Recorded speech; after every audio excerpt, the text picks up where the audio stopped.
We are good on my end. Okay. Just wait gonna for- wait for it to pop up. Yeah, just say wait for the notification to push. Oh, there's my YouTube app.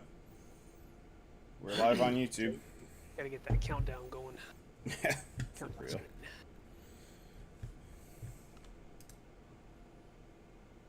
Oh, it says episode 6. Maybe it'll take a second to update.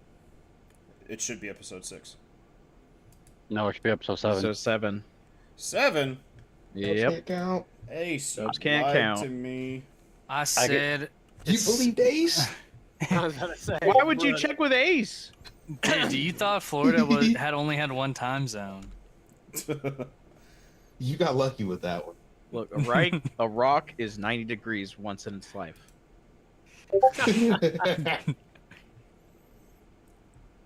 All right. Well, with that being said, I can Dubs, change fix it. You got to turn it off.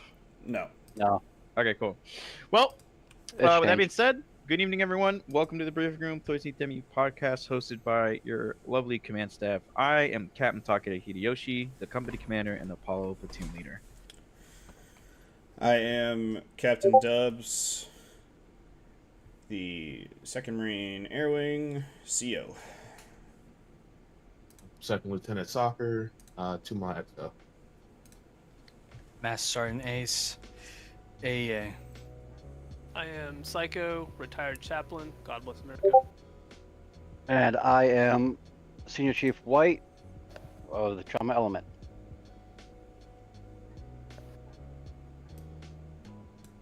Yeah, so the only person we're missing is Cyber tonight.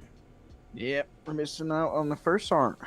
I think he's busy. We're obviously doing this on an off day, so, you know, apologies for everyone who either tuned in Wednesday. We had a lot of, I guess, timing issues, technical issues, whatever you want to call it, but we're here now, so yeehaw.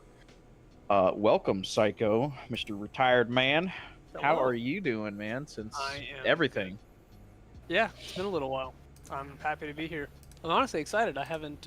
I tuned in for a couple of them. You know, listened and scrubbed a little bit to some parts, but yeah, I've been looking to be on the show. So Yeah. Psycho's our first retired person on, isn't he? No, we had Crusader. Yeah. Oh, Yeah, yeah. Crusader. Yeah. He says he's retired, but he's here every now and then. Yeah, it's not real. He'll be back. Half retired. Someday. Psycho's the Retired. true retired. He's like half in, half out the Yep. door. Yeah, one foot in, 1 foot out. Nah, Psycho's pretty much. I mean, he's gone full bore retirement, not in a bad way. I mean, shit, Psycho will even show out to do like a marksman training. yeah, Um, no, I enjoy coming back to the unit when I'm needed. Yeah. Honestly, if it wasn't for required date nights, I probably would be coming back. Nah, I totally get it. Yeah, had to find a day, so. But no. No, makes sense, you know. How's that retirement check hitting? You know, I'll wait for it to come in. Hell I'll yeah, let you know when it one comes in. penny a year, Yeah. baby. I always look forward to the ops I can come. Donate to Patreon. What? Yeah. Selfless plug, please. But oh, goodness, Selfless plug. selfless plug, selfish Jeez. plug. I don't know. Yeah. I Shellfish. look. I don't know, man. I just work here. Okay. You don't. Gosh, You Hey, don't just you work own here. it. You run the joint. I own Yeah. here. I own here. Work Kinda. Work day. on. Work But anywho. day. Where can they? Dubs. Yeah. What questions do you have for the podcast tonight, if any? So, I think before we get to the questions, from the last survey, there was a lot of responses that people wanted to know more about the story. So, seeing as how we just ended a chapter campaign. Since we just ended one, why don't we give a recap of the campaign we just finished? So like start to finish, from boots on the ground in lithium to the drawdown in North Takistan.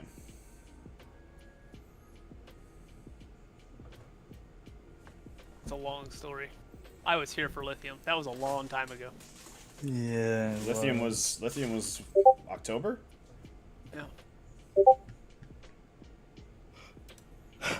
Damn. Yeah, That's so like cool. September, October, something like that. Yeah, I just remember the first op having a battle tractor. Oh god, that freaking battle tractor, man. Yeah, I remember we started in lithium at that base to the south west. I'm trying to remember why we were called to lithium to begin with. Like what started the spark. So the return to lithium was... Lithium is Afghanistan, and we were returning to the Kabul airfield. That's where we operated out of for the majority of lithium. Or actually, yeah, like for the majority of lithium when we were there for those 3 months. We were doing coin operations. So the take on it was we were helping the ANA government and the Taliban fight ISIS. That was like the whole thing. Because I put a cool spin on it. Because, you know, in what universe are we helping the Taliban? But depending on who you ask, someone will tell you we've always done that. Regardless, that's kind of that was the initial starting point of it, and then that slowly kicked off into the Battle of Lithium series that Shadow's been working on. But the short and sweet of it. Yeah, the coin operations were really fun. I enjoyed those. Hey, Cap, I got a question Most- for you. most of, Yeah, I bet White enjoyed those coin operations, right, White? Yeah. No, honestly, I did, but it got to a point where it was just getting too realistic for me. Yeah. But One I of got, my. I have one question for you, Cap. What's your question? Has the bridge been rebuilt yet? I don't know. Oh my You gonna find your God. battle tractor? The fucking bridge. Fucking bridge. What could you do? I'm trying to remember, what was the bridge? I remember the joke. It was a running joke for like the whole campaign. So the first op we were on lithium. We were protecting the bridge. The next op, the bridge was out. They had blown the bridge up. Yeah. We always had to go across like the river it was over, and we had to go use the next bridge over, but it was like out of the way. Like it would have taken us longer. And it was just like, you know, every time we were on the road, it would be like, is that bridge up yet? Yeah. So, and then, you know, guys would be guys and just spiraled into just stupid stuff about the bridge. Yeah, because there was that one op where you guys couldn't take the bridge, so you had to go into like the bog area. Oh yeah. yeah. And then the vehicle got stolen. The command vehicle got stolen. It was the ammo truck. It was something. It was something important because threw a giant wrench in the whole op. Hey, someone, if you guys check chat, someone, whoever's streaming, we can hear every Discord ping, is whatever they're saying in chat there. So that would be Dubs. You're demoted, Dubs.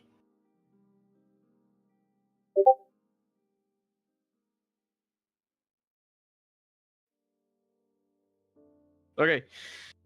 Guess Dubs isn't there. I stepped away for a second. Oh, rip. Sorry, viewers. You guys are just going to have to hear some pinging for a little bit. Just mute your Discord, Dubs.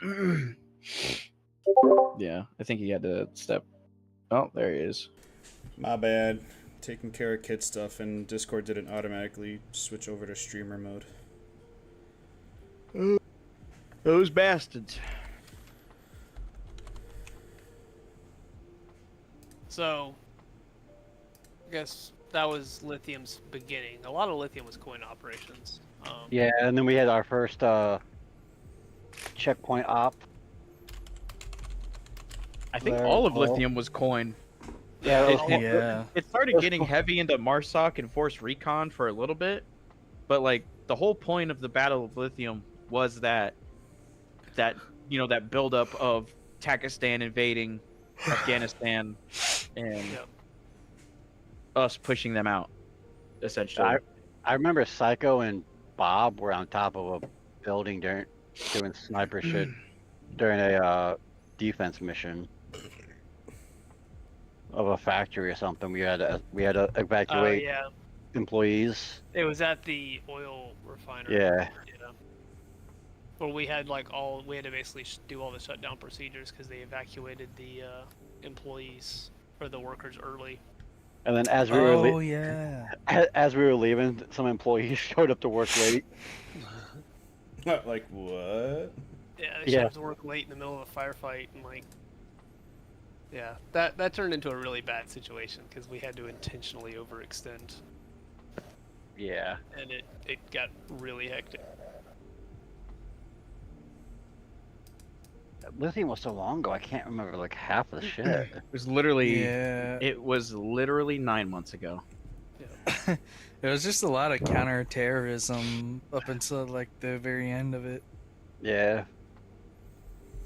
I remember we had to go to some guy's mansion or whatever. There was like the like high value targets. Like almost every op we had to go to kill or secure or whatever. One of them was The in, like, a little cards. mansion. Yeah. Yeah, the Oh cards. yeah, Second the deck of 52 52. cards. Yeah, I enjoyed running helping to run the Marsoc ops. That was a lot of fun. Wasn't Lithium where Alpaca got captured? It was Yep. the final like op. the last final Yeah. op of The Lithium. Battle of Lithium, and that's where that dude got he got captured. Just whoop, right on the bird. Come here, little boy. Come here, little boy. We got candy for you. And he was like, "Yeah, I'm gonna get in here and do some John Wick stuff and steal it." And they were like, "Hands behind your back." You might want to take that radio off. Why? Oh, because we're not friends. Oh, Uh-oh, SpaghettiOs. not my beans. What? But oh, excuse me, I stretched. Oh. But yeah, And then that Lithium same was insane. that same op. There so much happened that op. That was the Alamo mission. That was the mission that like Alpaca got captured. That was the mission where my soccer. That was the mission where my skills got put to the test with all that red air. Yeah. Soccer, was it you who shot down a MiG-29 with an AIM-9? Aim 9 off Yeah. a super. Yeah. Yeah. I was in that bitch. Oh yeah, me and you were in. Right? We were freaking out. We're like, "Where's the base air defense? What the fuck?" Dude, y'all were pissed though, honestly, with fucking all the air. You and Riptide were fucking pissed. And it was like it was a Zeus mistake, but at the same time it worked great for the story. I don't because it showed how much air I don't think there actually was. I don't think I was necessarily pissed at the amount of air. It was the fact that the base's air defense wasn't working. I think they we took weren't out we weren't half that of it. far away from the air base. The airbase was on the other side of the map. Were we really that far away? It didn't seem. Yeah, didn't seem like it. the airfield is like all the way on the bottom of the map, and we were all the way in the top left-hand corner. Oh shit. That was like 12 to 15 clicks, and those C-rams, C-whizzes, whatever you call them, could only engage up to a certain distance or Yeah. length. Yeah. That was Lithium. I see Grizz. I see Grizz's little fucking icon in the chat. That was the Lithium was the set of missions where him and I got acquainted in the air going against each other. His claim to fame was him shooting me down. I remember that picture that Grizz posted of him watching The Office while we're doing a debrief. Oh. I really liked the deck of 52 idea where we had the I guess for those who are listening don't know, we did the deck of 52 cards with each card being a high value target. A but named individual. it was really cool. You know, it's so difficult though. You know, it's from a like logistics standpoint. You know, keeping Especially it all if straight. especially if you're trying to do at a minimum one face card a week. Yeah. It can be, yeah, it just becomes really difficult. I think Just- next time we do that, it should be just like the face cards. Yeah. I mean, for the recon that came about before that, the night of the recon, because we had to save those Marines that were Right. stuck at the Alamo, Fob Marston or Martin. And- yeah. Oh, I'm trying to remember. They went there to literally confirm like 4 of the cards, and the cards were used as bait, and we had to go there and save them in story because it was like they held out for 6 hours only because of like all of the artillery was supporting them in Tuma. Mm-hmm. So then after, what was after Lithium? That was where Pakistan. I left off. Real southern Pakistan. Yeah, that was just That- warfare. That's where the battle tractor came in. Oh, the first stop of after the transition into Pakistan. Yeah, because we were Yeah. taking that. We were taking that airfield, and Well, there was checkpoint Zargabad. Remember? That's where we saved Alpaca. It was like that interim. Oh yeah. oh yeah. yeah, That yeah. op was like 3.5, 4 hours on its own. I mean, we pushed down a whole map. Yeah. Oh, you know what? That was the op that was the op that I had. I had Arc in a Venom. That op. That was a lot of fun. Isn't that the same op where you had like 20 Samlocks or some shit? Or was that another No, one? that was North Takistan. That was the op that we took the big airfield that we left out of, Oh, okay. and it was 25. No. Oh. Still, ugh. Probably in my nearly 2 years here, that's like easily top 3 moment for me. Top 3 beans. Yeah. Yeah, that first airfield in southern Pakistan that we took. I remember going up to Cap and was like, I really need a golf cart or something to get back and forth because I was going back. I was literally running back and forth between each ends. And he points. He's like, if you can get in that tractor, use that. That's what I used. Okay, bet. Sad that thing didn't even last the op. got hit by a fucking mortar, targeted. right? I still swear to God, to this day, cyber targeted that thing. Oh, I bet hell he. I yeah. think I'm pretty sure he did. I'm fairly confident he told me that he shot. He was like, "Yeah, I shot White's tractor." Like, god damn it. That big old meanie. Yeah, so we had that intermediary op between the two. We took the airfield, and then after that, it was really just warfare against the Pakistani military and like a couple insurgents, just taking Mhm. land every op. A couple of little crazy bits of like them capturing civilians or for some reason I can't remember why. They were doing something to them, just executing them or whatever. And then the PLA came into play. So yeah. I don't know if I'm forgetting anything else. Yeah, that's probably the most, the broadest summary we could give. Or you could just go on the YouTube and watch all the videos that talk about it. There's a playlist called The Battle of Lithium Oh yeah, there is. that literally covers it. And I think Shadow comes out with like the final video Tonight. of the Battle of Lithium. Is it tonight? He told me that. He told me 45 minutes ago that it was rendering and uploading as we speak. Very, very beans. So if it gets up while we're doing this, maybe we can Watch it. finish off the podcast with that. Yeah, So that'd be cool. Oh yeah. Oh, dude, I will say, I guess to just keep the topic moving, because I'll be honest, it feels kind of slow right now. Yeah. I mean, With it's the just such a lot 25th to talk MEU, about. yeah, there's too many things to notate, and I don't think the viewership, unless they're from the unit, would understand it. But I say on Milsim matter side of things, it sucks with what's going on with the 25th MEU. I'm not sure what's going on internally. I need to get down and sit and talk with I believe it's Captain Sanchez. Sanchez. They both have two captains and they both have an S, and it fucks with my brain. Your Fucks with my Jesus Jesus brain brain skull. skull. Yeah. And I hate it, dude.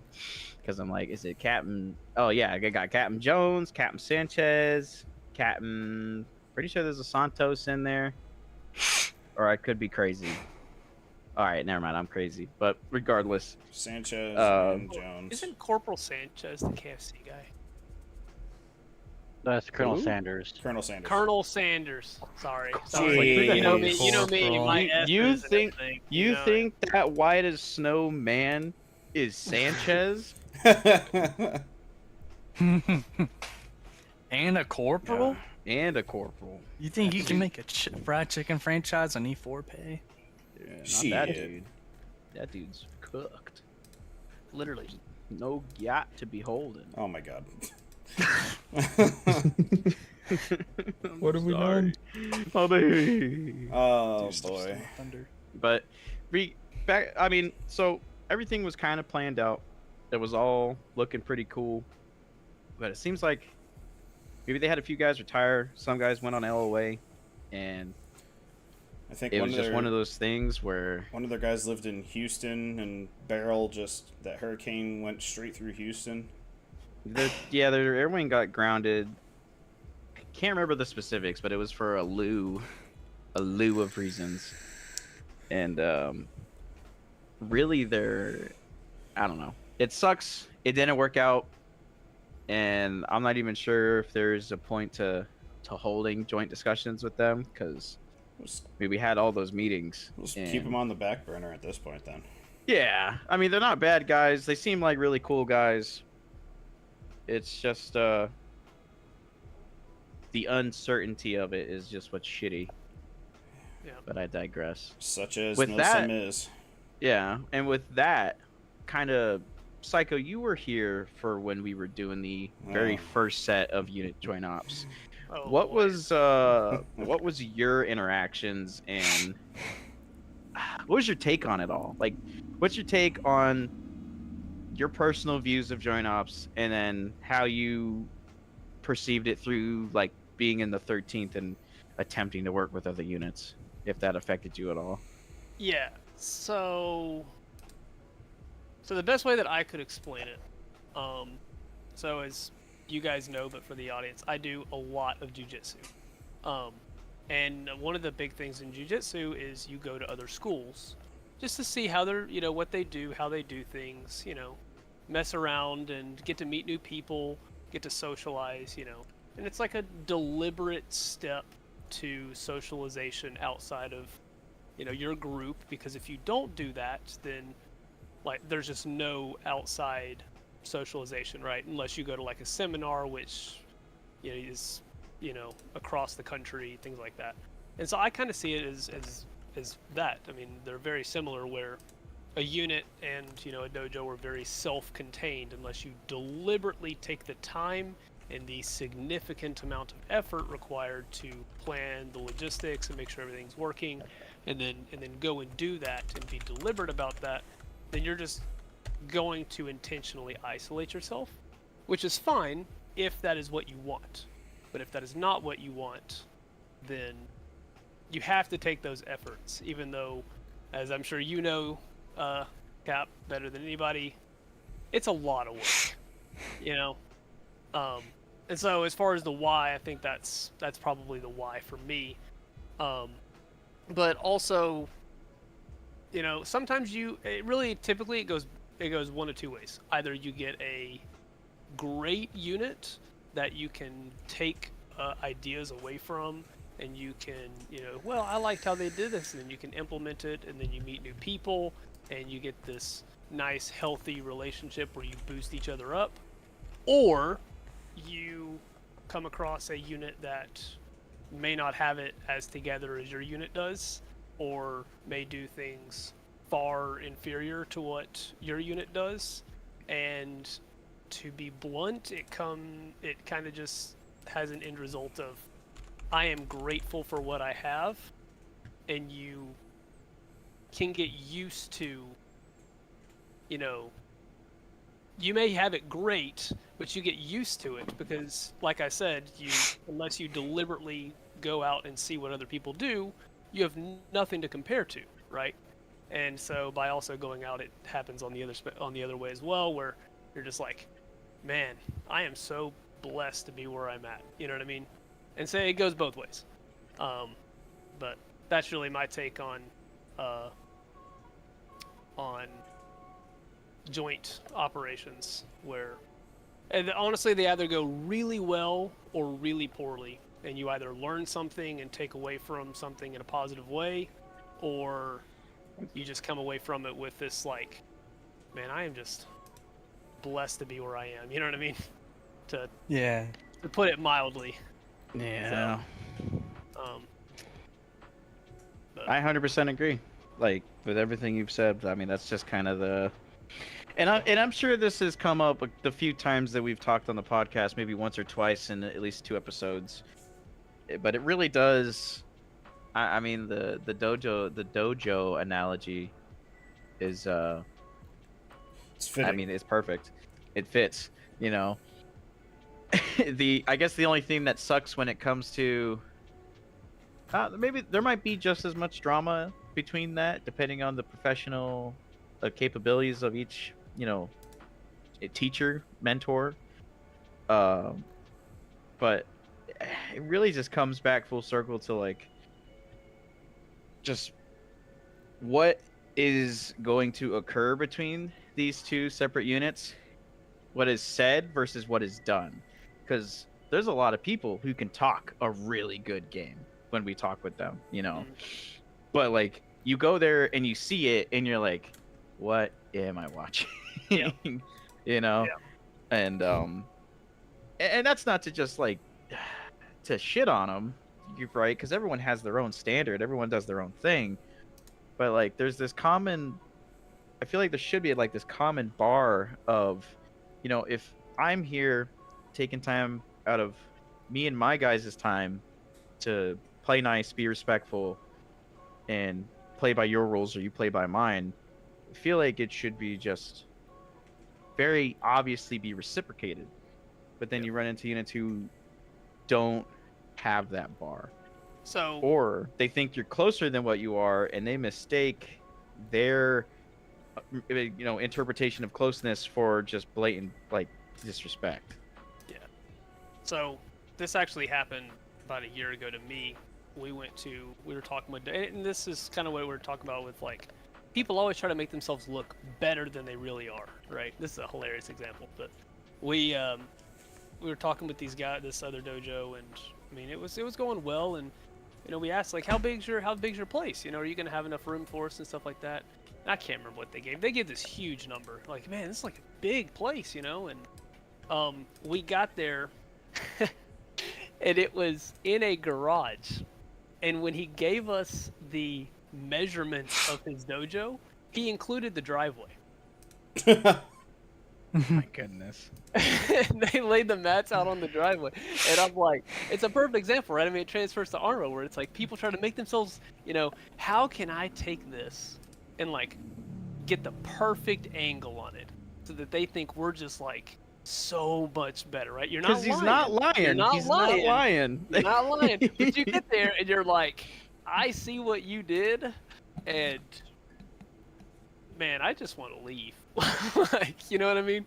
Mm-hmm. Anyway, that's oh my gosh.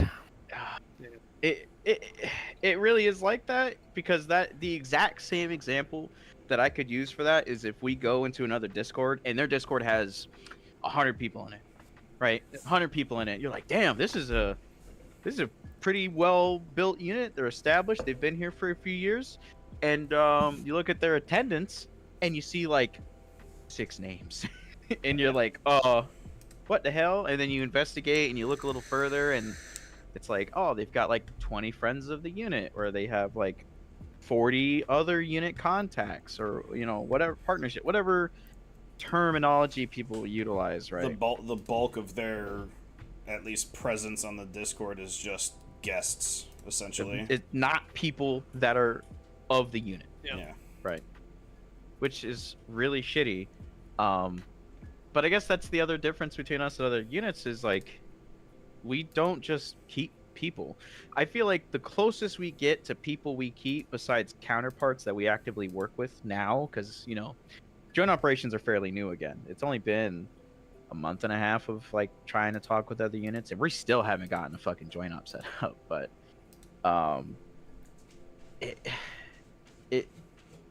the aspect of the unit that is not active would be like the retired people, and even then some of the retired guys will still come out and play. Like, active service members is 60 plus right now, and then if you cater into the retired guys who show up every now and then, you're looking at 65 to 70 people. And so, and again, I'm just kind of now that we've gone down that trail, I'm just going down the same route, right?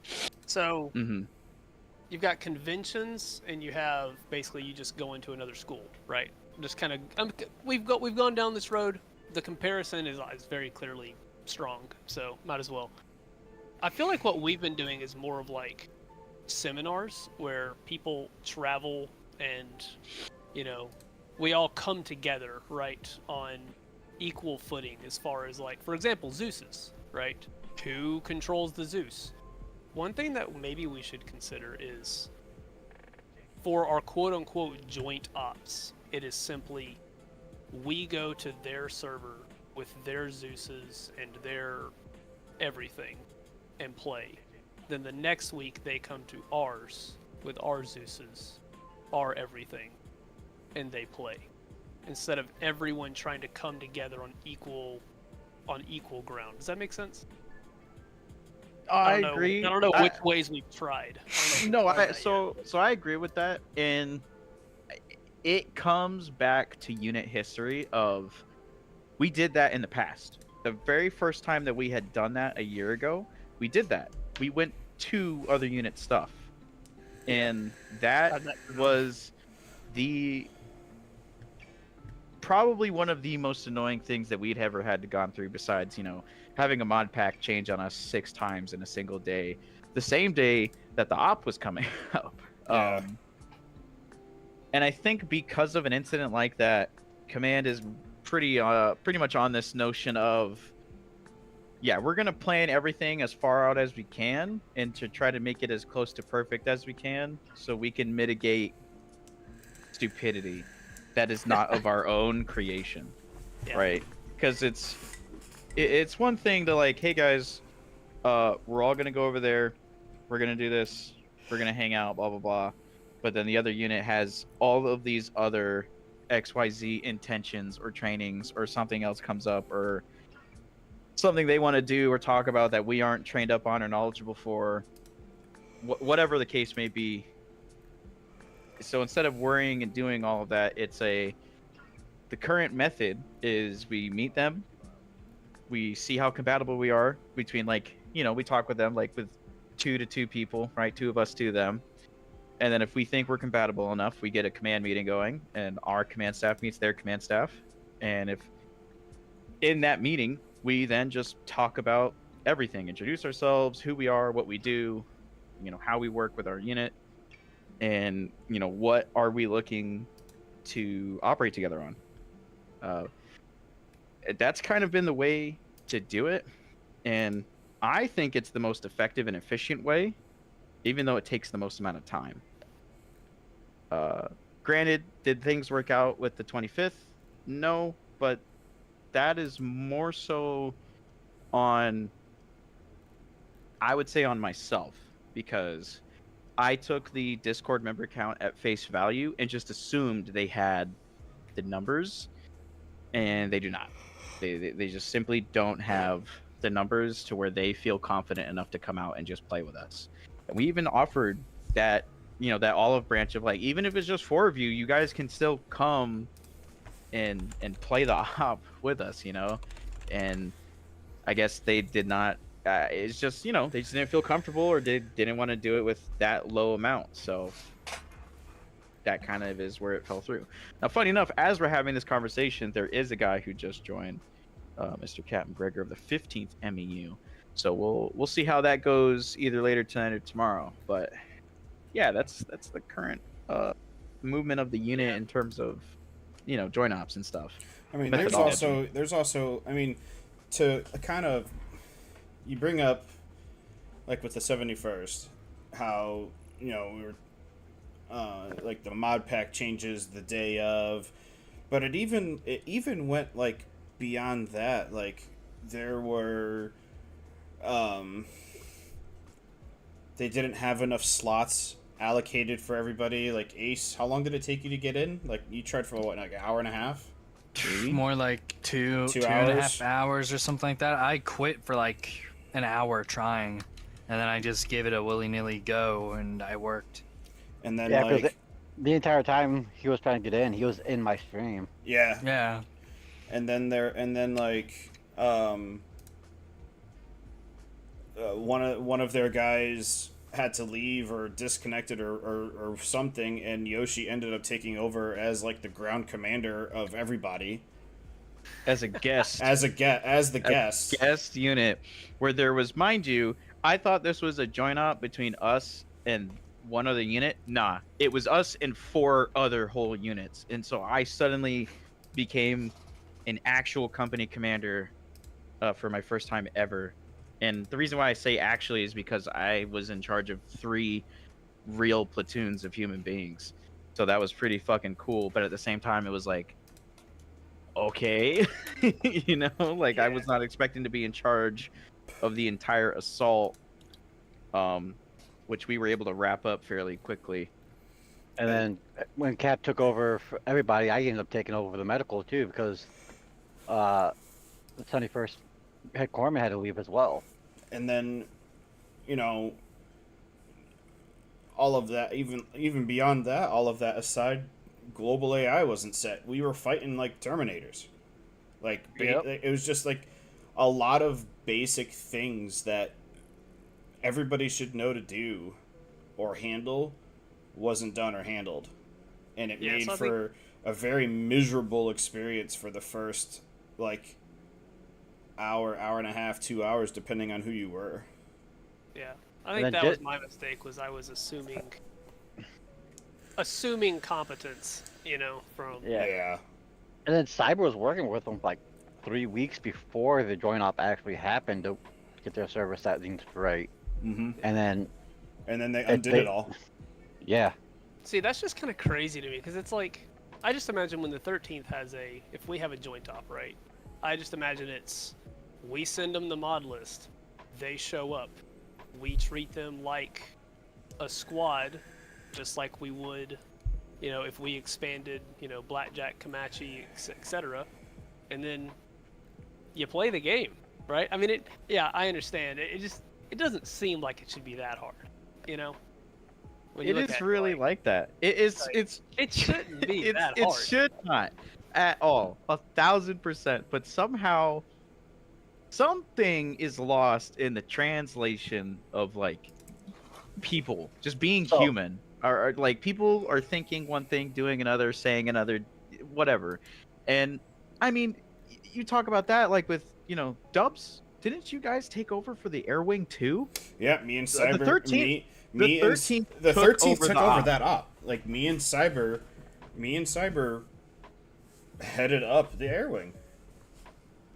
And then you get to the other like end of it at the beginning and end. Like we have our guys who, we are, again, we're not a 1-to-1 ratio of the Marine Corps, but like we form up for the sake of like accountability and being like just knowing who is where and who's what, like how full Blackjack is, and we form up, and that like amazed people for whatever reason. And then when we told the whole basically company at the time to like, hey, shift Like, we're gonna move 40 feet that way next to the 71st, and for some reason that was impressive that we had that much like control over our people, and Yeah. it varies unit to unit. Yeah. And It's while It's pretty as- sad. it's awesome. Here's the thing. The duality of, you know, I am obviously biased into any other unit leader, any other units or Milsims that are watching, right? I'm obviously biased. I'm the CO. But when you operate and work with your guys as good as we do, and you have this like own minimum set standard of professional capability and playing a video game, right? It's you really sit there and you're like, wow. Like, what the fuck am I surrounded by? We're so good that it hurts to work with other people. I think that goes back to, um, and again, I am not saying this to bash on other units, because I hope we work with other units that bring us up, right? But, you also get to that point where you look around, and like, I'm just being blunt here. You look around and you literally think to yourself, I am grateful for what I have, you know? And of course, you want the units to work with the units that lift you up and the units that do things better than you so you can learn. But the opposite's also true, right? I mean, just have to be honest about it. And there's been several times where we've done joint ops, and I look around, man, I'm so glad we have this, we have our unit. With like the small things, right, that she said, Yosh, like, move 40 feet to the right, and people do it, and they're like, oh, wow. And it's like, why are you impressed by that? I will say this. A lot of the interactions that I've had with other Milsims, it's their leadership, nothing against them or nothing, are either civilian and have never been in the military, or they were in the military and they want their Milsim to be 1-to-1. And it just does not translate well at all for a video game. Like, some of the stuff does translate, yes. But you have to remember, you're dealing with civilians, people who've never been in the military, people that don't know the order structure, and they try to push that all on them when it's just a video game. And then on the other side, the people who are civilians who've never been in the military, they just don't know the organization and the politics and how to get things done and how to train people properly. That's just been my experience in the Milsim community from the units that we've interacted with and such. Yeah, in people's defense, I mean, I don't think people also understand how hard it is to run a unit. Real. I think a lot of people get into it thinking, I can do it better, and then they get in the middle of it and realize they're drowning.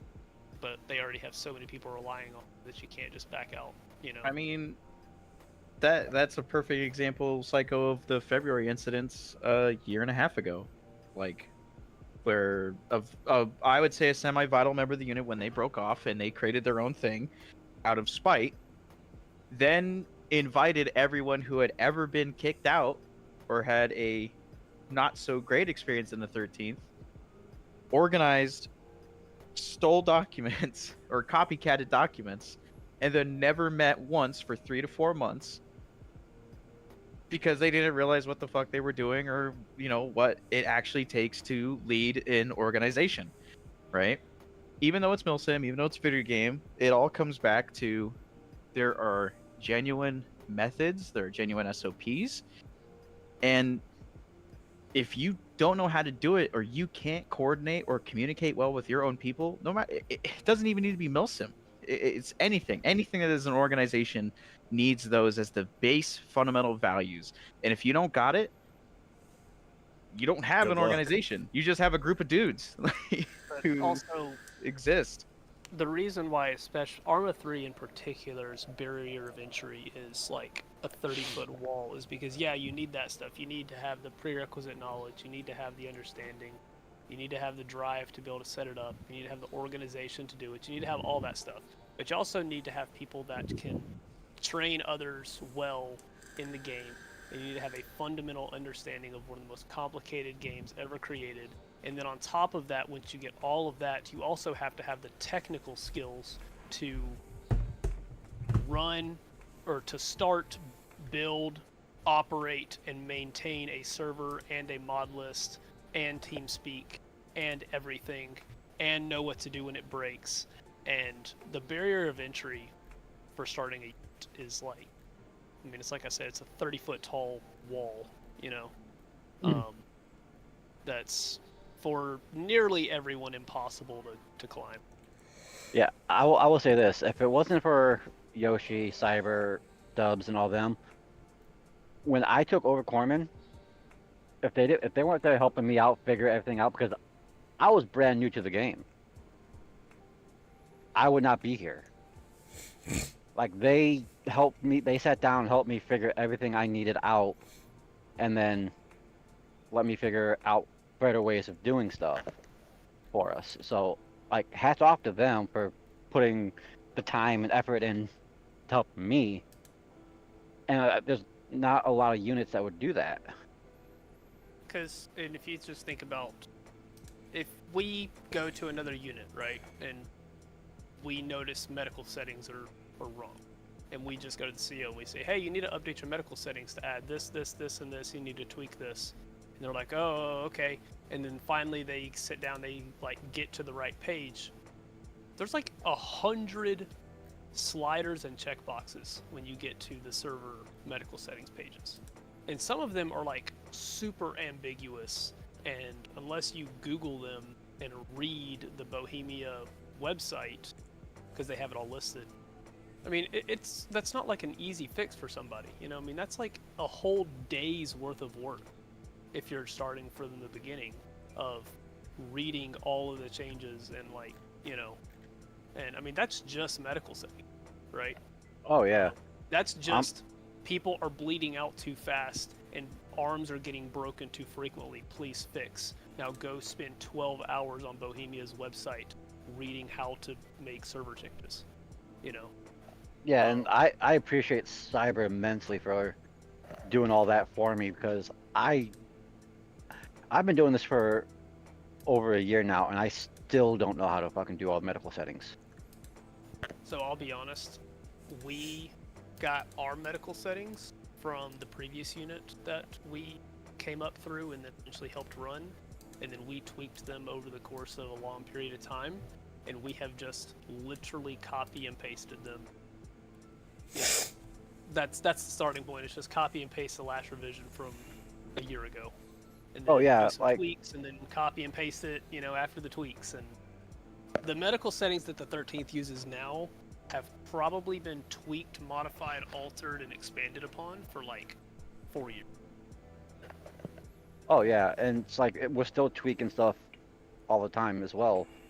Just like little differences, like, okay, for some reason this is taking a little bit too long, we need to tweak this, stuff like that. We're still doing it. Like, Cyber will ask me, hey, how's medical settings? Is everything good? Yeah, everything's cool. Everything's working fine. No issues here. It's like, towards the end of the last campaign, I was like, this is starting to get a little too easy. We need to get up everything just to make it a little bit more difficult because our death counts are like 2, 3 out of 20. And yeah. You're so good, man. You're just too good. And then like, well, with the Corman group that we've got now, yeah, we are too good. After the 4th op of this new campaign, we're going to reevaluate to see if we need to change things again to make things either difficult or what, because I don't know how it's going to be. Cyber and you say it's going to be a lot harder. People are gonna die. I think. Oh, yeah. I think that what we mean by that, there's just going to be incidents where the Zeus team no longer holds back or controls certain AI aspects. Like, there's a lot of AI that we control or that we play very forgivingly as, and we're not gonna PvP it 100%. I think what it is like, if let's say a Venom is flying with 6 packs and it gets hit by a stinger, and all of you die on impact, that's that. That's death. Yeah. There's no recovery. There's no, well, this is what was happening. Nah, dude, you're dead. That's 6 people. This instant death. And that's something I think the unit isn't.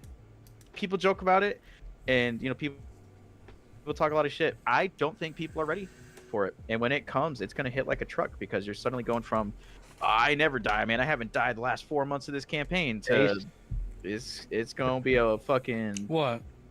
One thing that's always Ooga bothered me booga. on the infantry side as well is, I've seen this so many times, and it bothers me. Oh my gosh, it bothers me. You hear the words, contact, whatever, and then someone goes, where? And they stand up, and they just look around, and then they go, oh, I got hit. Oh, they shot me in the head. And Well, yeah, no shit. well, no, but they're still conscious. They're like, oh, hold on, let me slap a bandage on this real quick.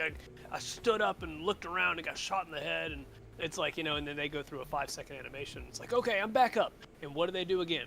They same stand thing. right back up. And I'm like, Mhm. man, I wish people were scared to look up. You know what I mean? Or at least like respect it. Don't just get in knowing you're gonna get shot in the head. Complacency. And then you get shot in the head, and you're like, oh, let me go do it again. Oh, it's like when somebody says contact, whatever, I'm hitting the deck. Well, But that's that's just what you're supposed to do. But some people get Yeah. complacent, like Dub said. They don't respect it. but that's also my military training though. Yeah. So Kinda So kills what the you're immersion, saying to be honest. is some people need to get humbled a little bit. yeah. People need to learn to keep their head down, which we There tried. was a really good mod that we found a long time ago, where like if a bullet whizzed by, it gave you like that suppression, like it made your screen I flash. hated that. But See, it that's the got a issue. little too much. Like some of Yeah. it was, you would just literally be blind, and it was like, bro. Yeah, it's called the suppression mod. Yeah. If you get suppressed I by an hated LMG it. with that, it goes to like a. Oh, I mean, I don't know. I like it because I feel like if you're getting suppressed by an LMG and you're standing behind a rock, yeah. But that is a real issue, right? Is the mod that fixes the problem that I just brought up, people don't like. So Does it there's too really not an well. issue. Does it Yeah, too there's- well, creates a whole new problem that it solves, and Yeah. it's always a fun time. Speaking of the beginning of stuff, what for you, Psycho, again, because you're the guest here, what was it like, and call it fate, God, whatever have you, what was it like going from the 13th MRB to then looking for, out of 50 units, the 13th Oh, MEU? God. What was that Oh, conversation like no. between the Misfits before you guys fully integrated type deal? So, I don't actually think I think we've talked about it lightly, but so once the 13th MRB, which is the unit that I'm from, and a lot of my friends that are now in the 13th, many are retired, but some are still around. So we came from a very hardcore group, and really the hardest part was we didn't want a hardcore group anymore because of burnout. Frankly, a lot of us enjoyed Arma, but we're just, it takes so much out of you to like maintain that high level. It's kind of like what you guys are talking about with like, when you're dead, right? And there were no holds barred. I'll just say that. And so we were like, well, we want that. We want people that are going to respect the game and respect, the flow of it, respect what people do in real life, right? And we want it to be sustainable, but we don't want it to be just like stick up the butt. It's going to drain us. We're going to get burned out. We're going to do it for 2 months. We're going to get burned out, and we're going to be done. We're like, we want something sustainable long term. And how long have we been in the unit now? Depending on who you are, 2 years. Yeah, about 2 years. So, and the only reason I really retired, there was a little burnout towards the end of the 2 years, but most of mine was just, I ran out of days of really. Um, and so I took 2 days off work. Just took 2 days, paid time off, vacation, and I spent 2 days doing nothing but looking for units as hard as I could. And I can't remember the exact number now because it's been 2 years, but it was over 30 units that we looked at. It may have been 40, I can't remember. It was a lot. It was so much that I had folders. So you know how like in Discord you can make folders to like categorize things? I had folders of like a ranking system. It was basically like a tournament bracket, basically.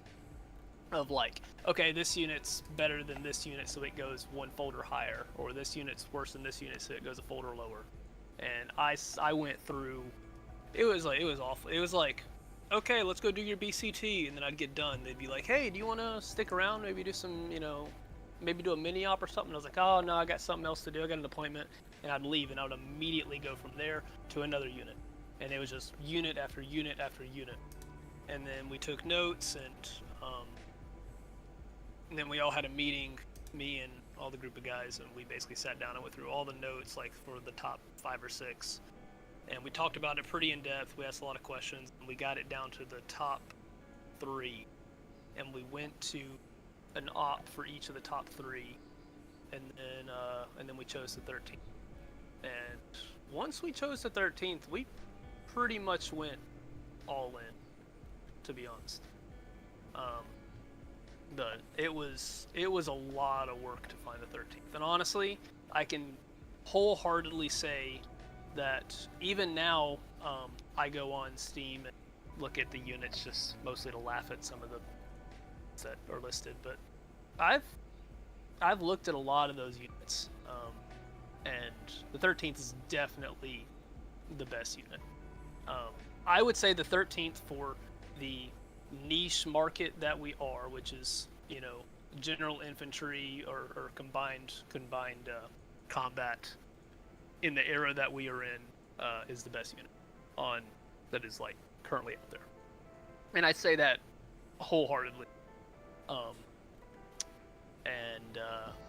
Just because I've been doing Arma for so long, we did tons of joint ops. I've gone and visited a lot of units that have come and gone, and then I did that. I haven't found anyone that has come reasonably close. So, but yeah, it was a journey. And I mean, I'm sure you remember, Yoshi, like there was some reservation at the beginning, but then once we dove in, we pretty much dove in full tilt, full bore, and yeah. I think when it came, because of the way armor units are and how like tricky and sleazy human beings can be, people will join units for, less than good motives or goodwill, right? I think the reason why there was such a hesitation is because when you, at the time, a unit. Oh my gosh! I just realized. Yeah, your 2 years was like a week or so ago, but when we were probably like, what, 20 people, maybe, Yeah, it was when you guys joined. I think the reason there was so much hesitation is because we were not a big unit. We had some stuff solidified. We had some like key leaders and personnel, but it wasn't enough to really like have like the eyes and ears out that we do now. Like, I guess my thing would be, because there were so many of you, it's like, holy shit, these 12 people are coming in. We need to be careful that they just don't take over the unit or try to steal members and make their own thing, right? Versus like now, with how large and solidified the unit is, if 9 people join, we'd be like, all right, cool, we got a bunch of fucking privates. Like, spread them out, wherever, or keep them together if they want to do that. But yeah, and I think you guys were totally, because we both had skepticism on both sides, right? And I think you guys were totally warranted in that, because we have also seen. So now, hindsight's 2020. We can look back with clarity. You now know hopefully, our motives were pure. Like when we said we are just here just to play, and whatever, we're not trying to take anything over. We just we meant it. But we've also had people join the unit with the intentions that you said, and you can just never know. You know what I mean? It's hard to make that judgment call quickly. Actually, it's impossible to call quickly. So, Yoshi, what was it like for you? So, going back to when Cyber and Psycho came over and did the introductions and BCT and first stop or whatever. What was it like for you when all of a sudden 2 people turned into what, 10, 11? oh, I'm also curious as well. I have an addendum to that question. For me personally, Or like, well, for you or like for the unit, what was the feeling like when 2 people turned into 10 plus at once? So I told him I was scouting for my friend group. I don't know if he believed me at the time, but I did. I told him that. So for me, there was really a mix. It was a mix of emotions. Like truly, it was a genuine mix of emotions. Of one, this is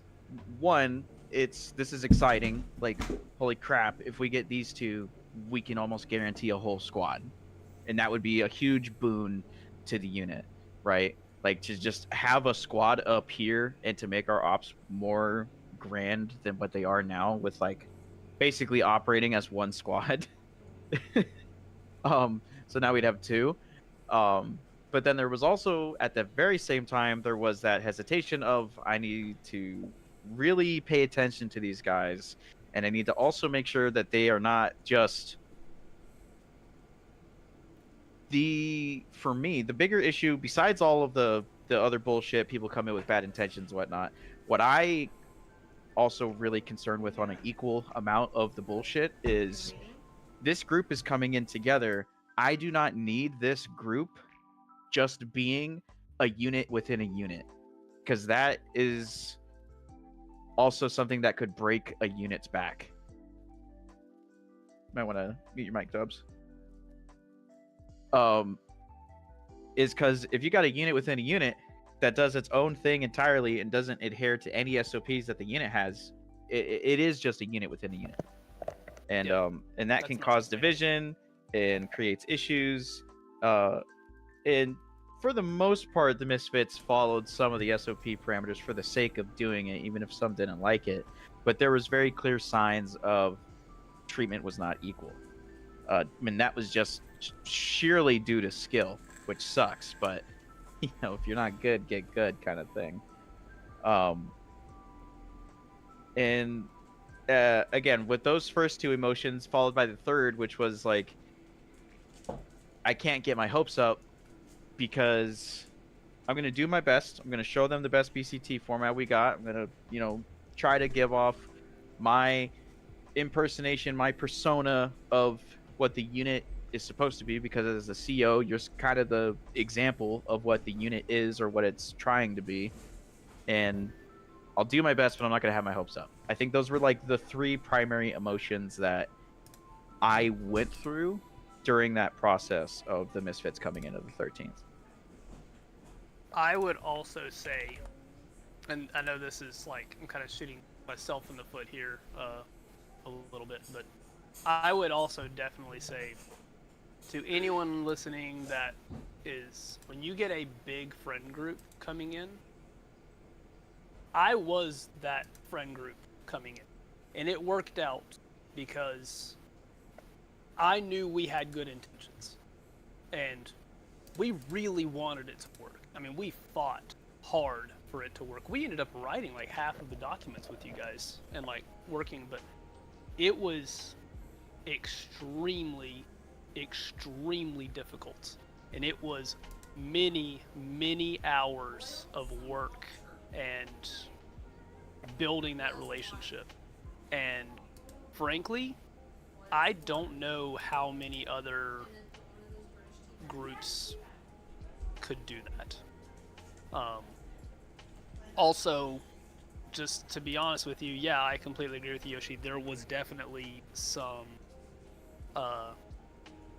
contention within the two groups because we were a huge friend group, right? Our friend group is almost as big as the unit, and so there was like that give and take, where we had to be intentional about giving.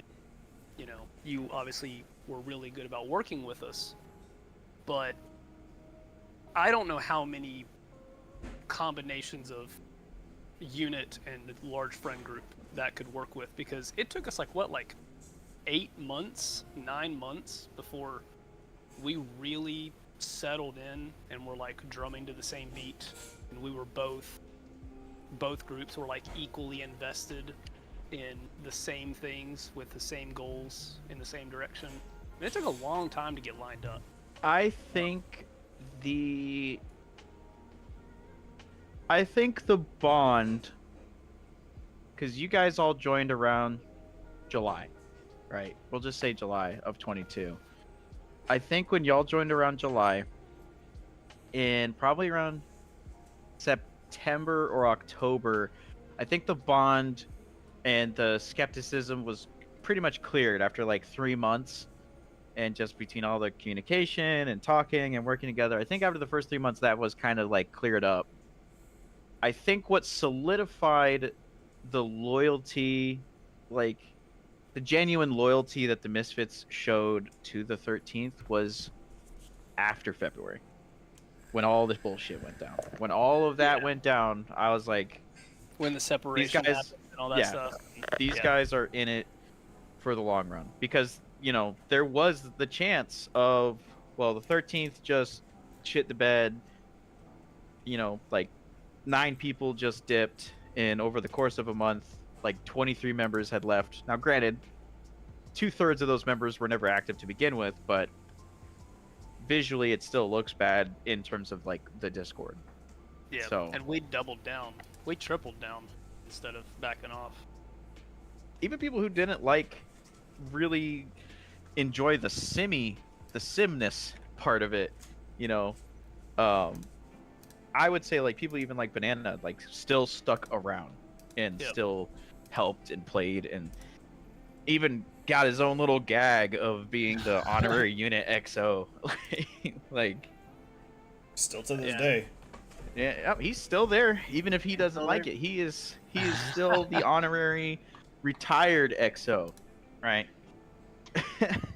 But yeah, that truly solidified any notion of, at that point there wasn't any, but if there was, it was gone, because everyone was elevated, people were put where they needed to be, and the unit changed for the better. Honestly, that was it was already changing slowly thanks to the Misfits, but I think that also changed me as a person and my take on running the unit. Because I was probably, before February, I was probably really close to not having that defined line of video game to like Marine Corps ratio, versus we finally have a really good in between, and we're not too close to one or the other. Yeah, I think the balance we have now is good. Obviously, you have people that want it one way or the other, but I think it's at a point now where when people don't like something about the unit, they can still, it's to a degree where they can overlook it, or they can at least tolerate it, right? It's one of those like, nothing about the 13th is so bad you just can't tolerate it, right? Everything is either like you love it, or maybe I don't like this, but I can deal. I say you would think that'd be the same way with a lot of units, but with a lot of units, it's I can't do this, But yeah, I guess to tie that off, I would definitely say for those that are looking for like friend groups in Arma and like a big group joins and stuff, definitely be careful and understand, as someone who went through it, it is a immense amount of work to get the two groups to work together. So just be careful, but be excited. Yeah. Be excited, but be careful. So.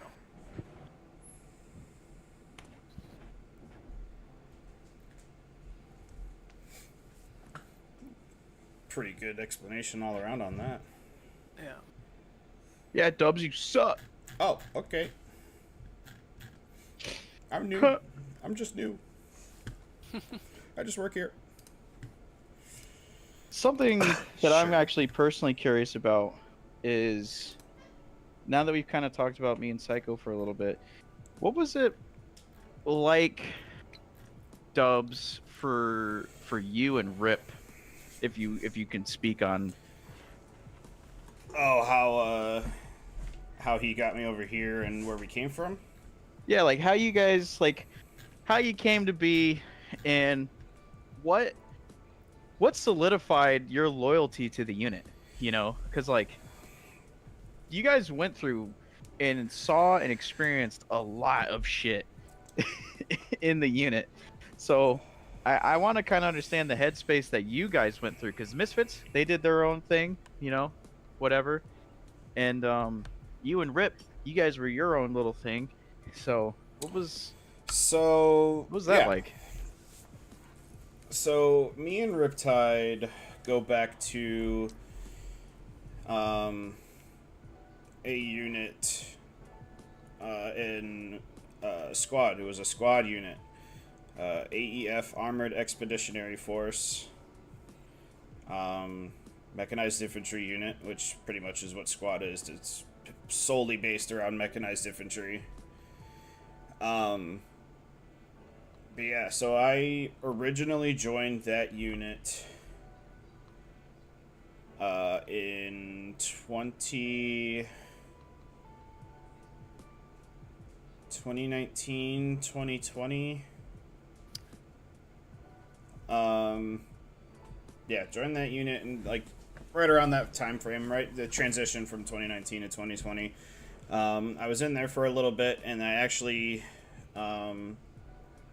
I stepped away and stepped back from that unit because it was also right around that time that my wife was diagnosed with cancer.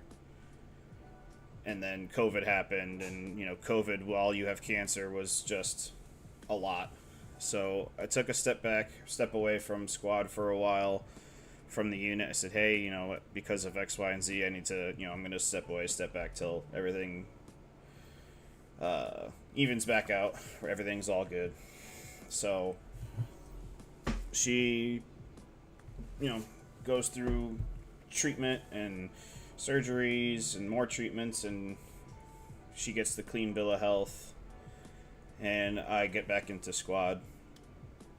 And when I went the second time that I went was when Riptide was there. I believe at the time he was... Oh, geez. Staff Sergeant? He was somewhere up there. He got me back into the unit. So he was like my first contact the second time around. And you know when you meet somebody and for whatever reason, you, like, the two of you, or that you know, the group of you just tend to gravitate towards each other. That's what me and Riptide were like. Beyond just a video game, we gravitated towards each other, and a lot of it was our sense of humor. That was the big push. Became really good friends, just, you know, outside of squad, playing other games and hanging out. We did our time in the squad unit for I think by the time him and I, well, he left before, he retired before me.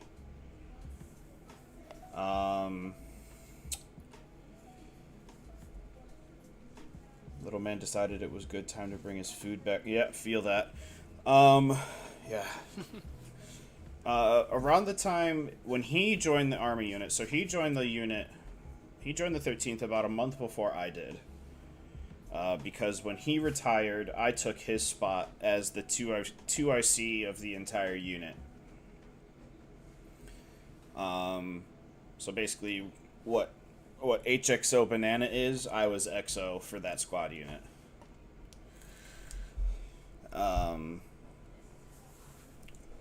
So he joined the army unit. I took over his position.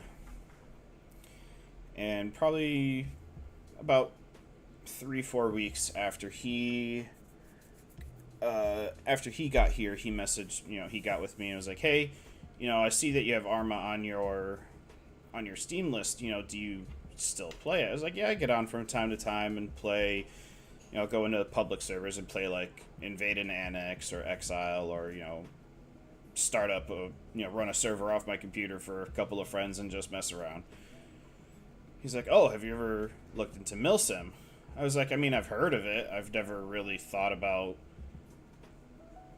doing Arma Milsim. I wouldn't know what to look for. I mean, my only exposure to Milsim is Squad, and Squad is a lot more restrictive.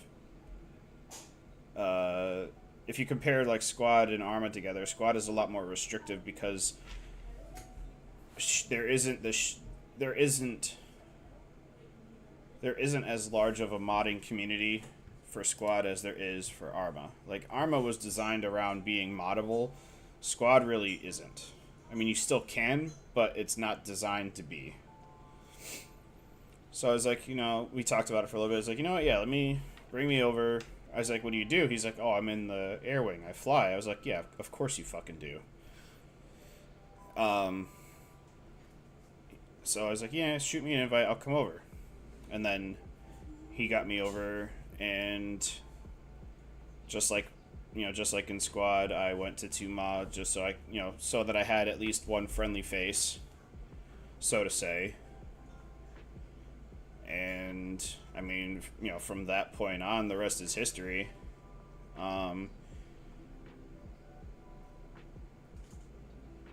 As for going back to your original question about showing the loyalty when all the drama started to hit, I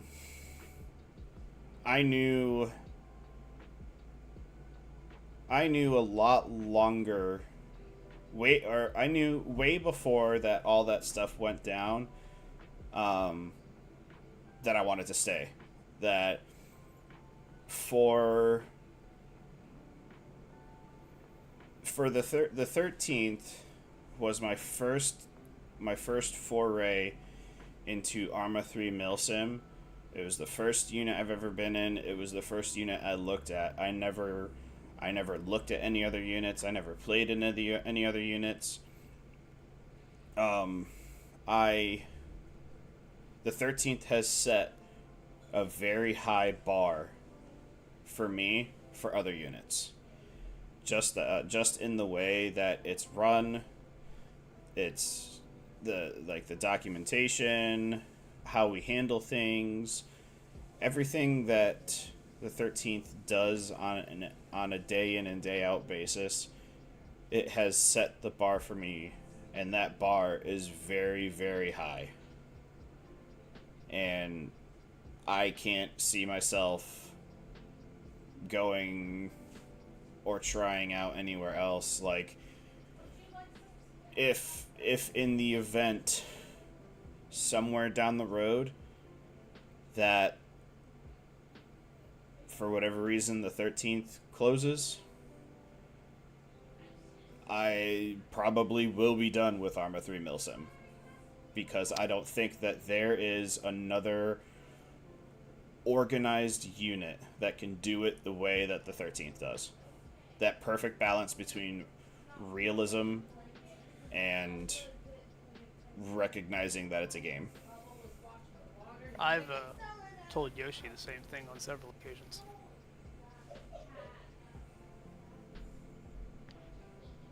As the guy who runs everything, it really means a lot to me, and I'm glad that you guys have that experience. But I can also very much agree with you guys, because if or when I stop doing like Milsim stuff on Arma 3, I will probably never come back to Arma 3. When Arma 4 comes out, sure. Because it'll be a new game, fresh visuals, fresh experiences, whatever. I mean, But in terms of Arma 3, if Arma 3, so if Arma 4 is, if all of that happens and Arma 4 is not out, I will still get on Arma 3 because like some of those public, the public modded servers, like the invaded annex server that I play on from time to time, or the King of the Hill servers, like those servers are fun to just get on and run around and shoot shit. Like I'll still do that. I couldn't do it. I would do that in Armor Reforger. Oh yeah, we could. Yeah, I think I would do it. like in that Armor transition to Reforger, Reforger. Yeah, the day the 13th closes is the day that I uninstall and never reinstall Arma 3. Mm-hmm. Oh yeah. I'll keep Reforger. Yeah. Because Reforger's Reforger's that test bed, that kind of new, new shiny toy that Bohemia came out with. As we talked about with the join op stuff, like it's like I would just join. I have joined units that weren't on mandatory op days before, and I was just like, I'm never gonna find another unit. Like before I joined the 13th, I had zero clue. Like the only other, I would play with other friends. We would host a server off a machine, or rent a Host Havoc server for a month or whatever, and just get on and fuck around.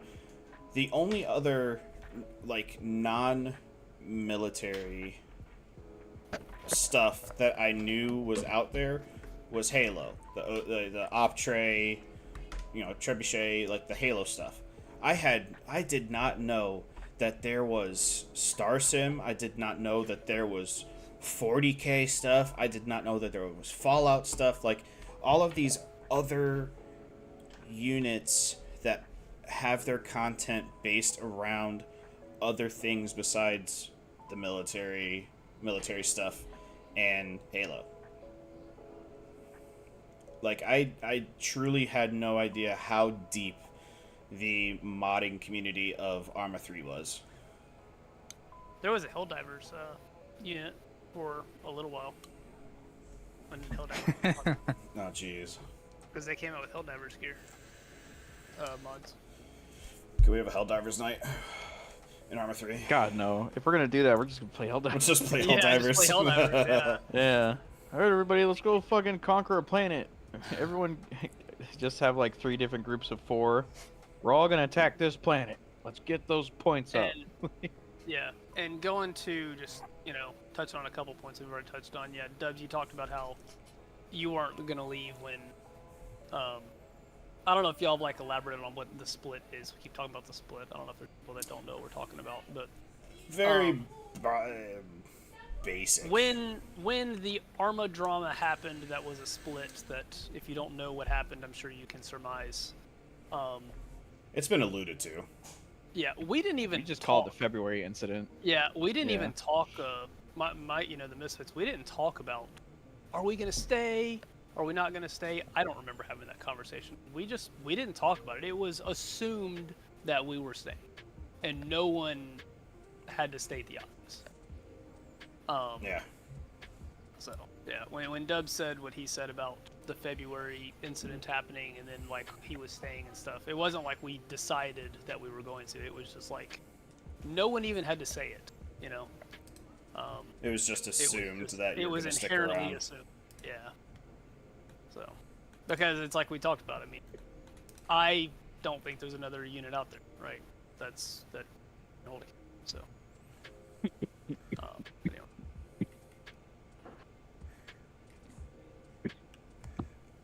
Oh. So Ace. Cyber, I didn't even. What? My streamer mode is on. I didn't see you join. Hello, Cyber. How are you? Yeah, first orange. Yeah. Finally First made it. arm. Oh, the actual Navy finally let me go for today, so. Hell Um, yeah. Dubs, if you don't have any more questions, I have a question. I mean, we haven't even gotten into the main questions. We've just Okay. been rolling, so let's keep it going. Okay. So, what is, and I don't know if you've explained to the audience before about the chaplain role, but what is your opinion on the chaplain role in other units with, and if I need to explain chaplain, I can, with the idea of having one person be a one-person buffer, as in that one person loads in and their whole job isn't to be corpsman, isn't to be team lead, isn't to be squad lead, isn't to be EOD, but it is a one-person buffer where we can put you anywhere because we don't know who's going to come. And that is a lot of trust, but it's also a inevitable tool, right? It's a double-edged sword. You're like the jack I'm of all curious to see what trades. you guys think. Yeah, but I'm curious to see what you guys think about that in terms of how it worked in the 13th and other units, whether it would even work. You know, because like I said, So- I mean, it's a very sharp sword, but it's also a very sharp double-edged sword. You know I'll what I mean? I'll start this one off. So, for a while there, we were having issues with corpsmen showing up, and at one point we only had 4 corpsmen. And having you be able to bounce over, hey, we need a corpsman tonight, Psycho, can you? Yeah, no problem. Cool. That helped out quite a bit from my perspective. I know. Hey, we need. Sorry. We need a fire team leader. Hey, we need a fire team leader. Psycho, can you do this? Yep, not a problem. Yeah. It was having that person who could do anything and everything and was willing to do it was fantastic for us. Other units, I don't know if that would work out because I don't know how the other units would operate. I think I can speak on that. It just wouldn't work in other units. The way we have, because that kind of position, it holds too much power. It just does, except for here, because we make it where it is strictly just what is needed, not what you can do. In other units, you'll have people go for it and stuff just to be like, oh, I could do anything in the unit, or I could do what I want. They won't go in the mentality of, oh, I can do what the unit needs of me. It's I can do what I want in the unit. I think we are very good at setting that very defining line of you are in this position because you are a quality of person that can help everywhere. But it doesn't mean that you are everything. I have a point on that. Once you're I done. think it would go to hell. I'll even take it a step further. I think if it was anyone else besides you, Psycho, just because I've known you for so long and I know what kind of person you are, if someone else in the unit, I think would have brought this idea up and stuff like this when it was thought about, I don't think I would have agreed with it, like in even implementing the position. But I know you're not the kind of person that lets stick it to your head. Yeah, And because so- people that know me know I'm like the least power-hungry person on Yeah. the planet. So, So, yeah, I don't know if are you done, Cyber? yeah, I can. I'll step out your way, cat. No, just you bring up a point, and it kind of makes me realize something from what you have said, and it's kind of a layered point to the chaplain role. I think what makes it work so well, besides what we have said, is in other Milsim organizations, you have special people, special forces, whatever. They do special things because they get to do more things because they're special, right? And that creates a format of resentment internally within their own organization. And 9 times out of 10, most units split due to that internal distress. I think there's something with obviously Psycho, one, just being who he is, but two, there's this very understood notion of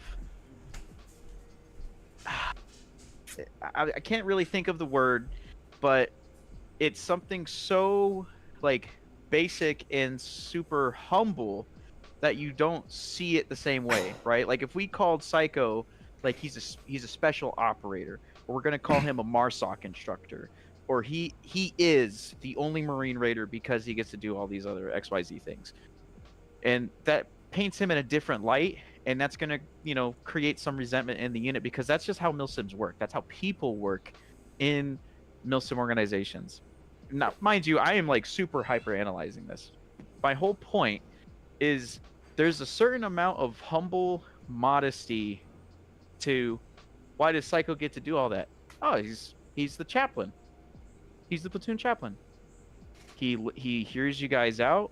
He's a staff NCO. He helps where he is needed. His entire job is to help, no matter what part of the unit that is. His whole goal in orientation is to help the unit. So there's not this like animostic feeling of he's some sort of SF guy. It's just no, that's Staff Sergeant Psycho. He's the chaplain. He's just doing his thing. One week he's rolling with the corpsman, and another week he's rolling as a team or squad leader. I think what also helped with the process, and people can. I would recommend if you're going to do a chaplain position, like an all-arounder person, is first of all obviously it needs to be someone you can trust, but also I think it really helped a lot with the process of, and I'll definitely be telling this to the next chaplain if they ever come up, is it was always humbling. On a weekly basis, I humbled myself in front of the command staff, right? It wasn't, I can do whatever I want because I have this title. In front of the whole unit, every week, I said, where do you want me? And I went where I was told. And I think that sets a very important precedent for the entire role as a whole. Isn't Tyler going for the chaplain role? He is. It's a long road. Oh yeah. He's got a long way to go, but he's working it, and it's an admirable thing to work for. It's important and it's critical. It's also hard. That man every week sees a training pop up or something in my pipeline for my leaders. Oh, hey, Cyber, you wanna watch me teach that course for you, so I can get my instructor call for that? Sure. Yeah, I'll sit by. He'll go through it. I'll sign off on it. Next week. Oh, hey, I know last week we did CQBF. It's CQBA, right? Yeah, can I teach that? Dude is really striving for it, and I don't know. Yeah, and it's impressive. Pretty good. Frankly, when I was asked to make the pipeline, I documented my journey in the 13th on paper and made that the pipeline. And frankly, we talked about it, you guys. I looked at it and I said, there's no way anybody. And and then I'm happy to see someone is going for it, right? Because it's possible. It's literally a documentation of what I did. But yeah, I think that is a core principle that I have not thought about until just now. Is the chaplain asking the command staff what they are doing instead of telling the command staff what they are doing, and doing it publicly sets a very important precedent for the role. It ingrains a service role into it instead of being served, which honestly is the whole foundation of the MOS, right? Even though it's a made-up one, it's the whole foundation of it.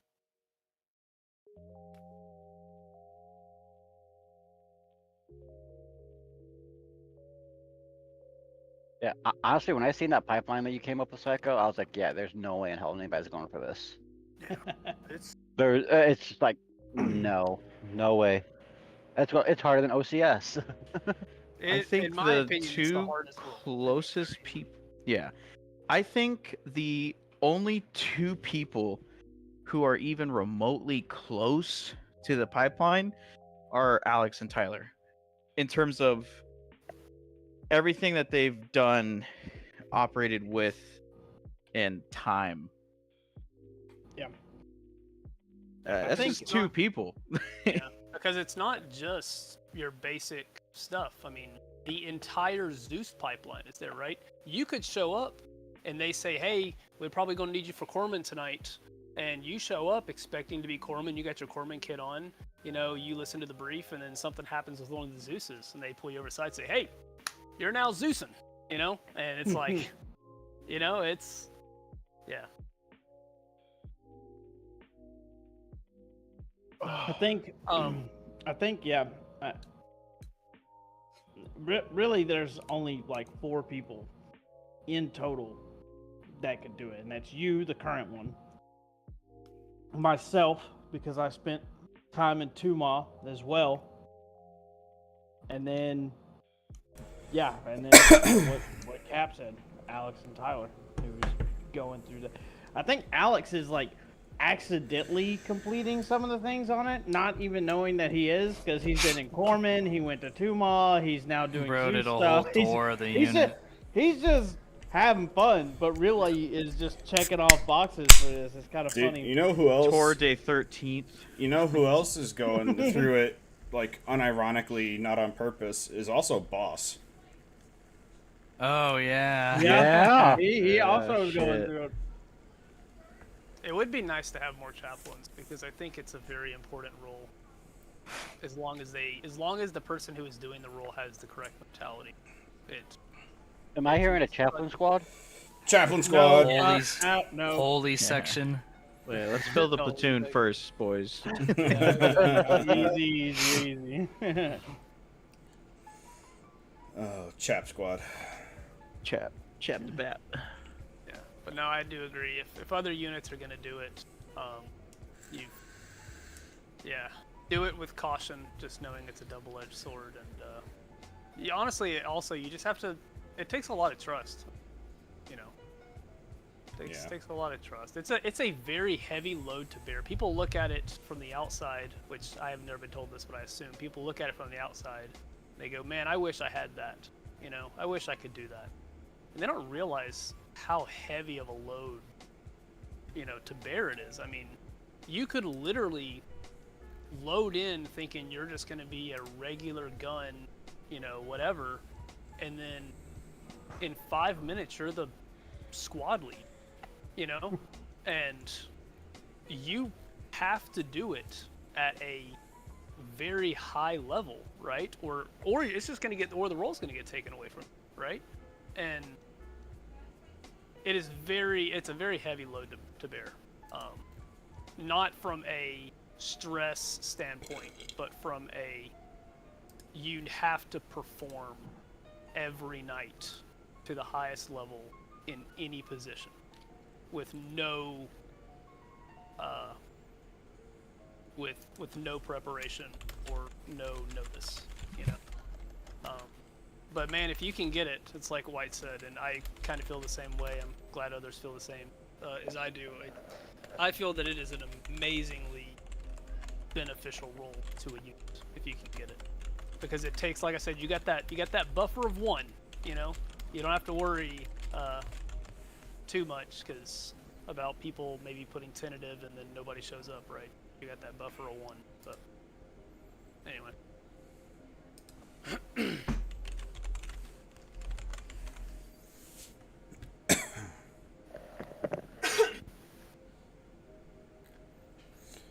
Hell yeah. That's what I like. Yeah, Fitness. any other thoughts? Oh jeez. Oh fuck. I just realized there was some talking in the chat. I need to read this. Apologies, chat.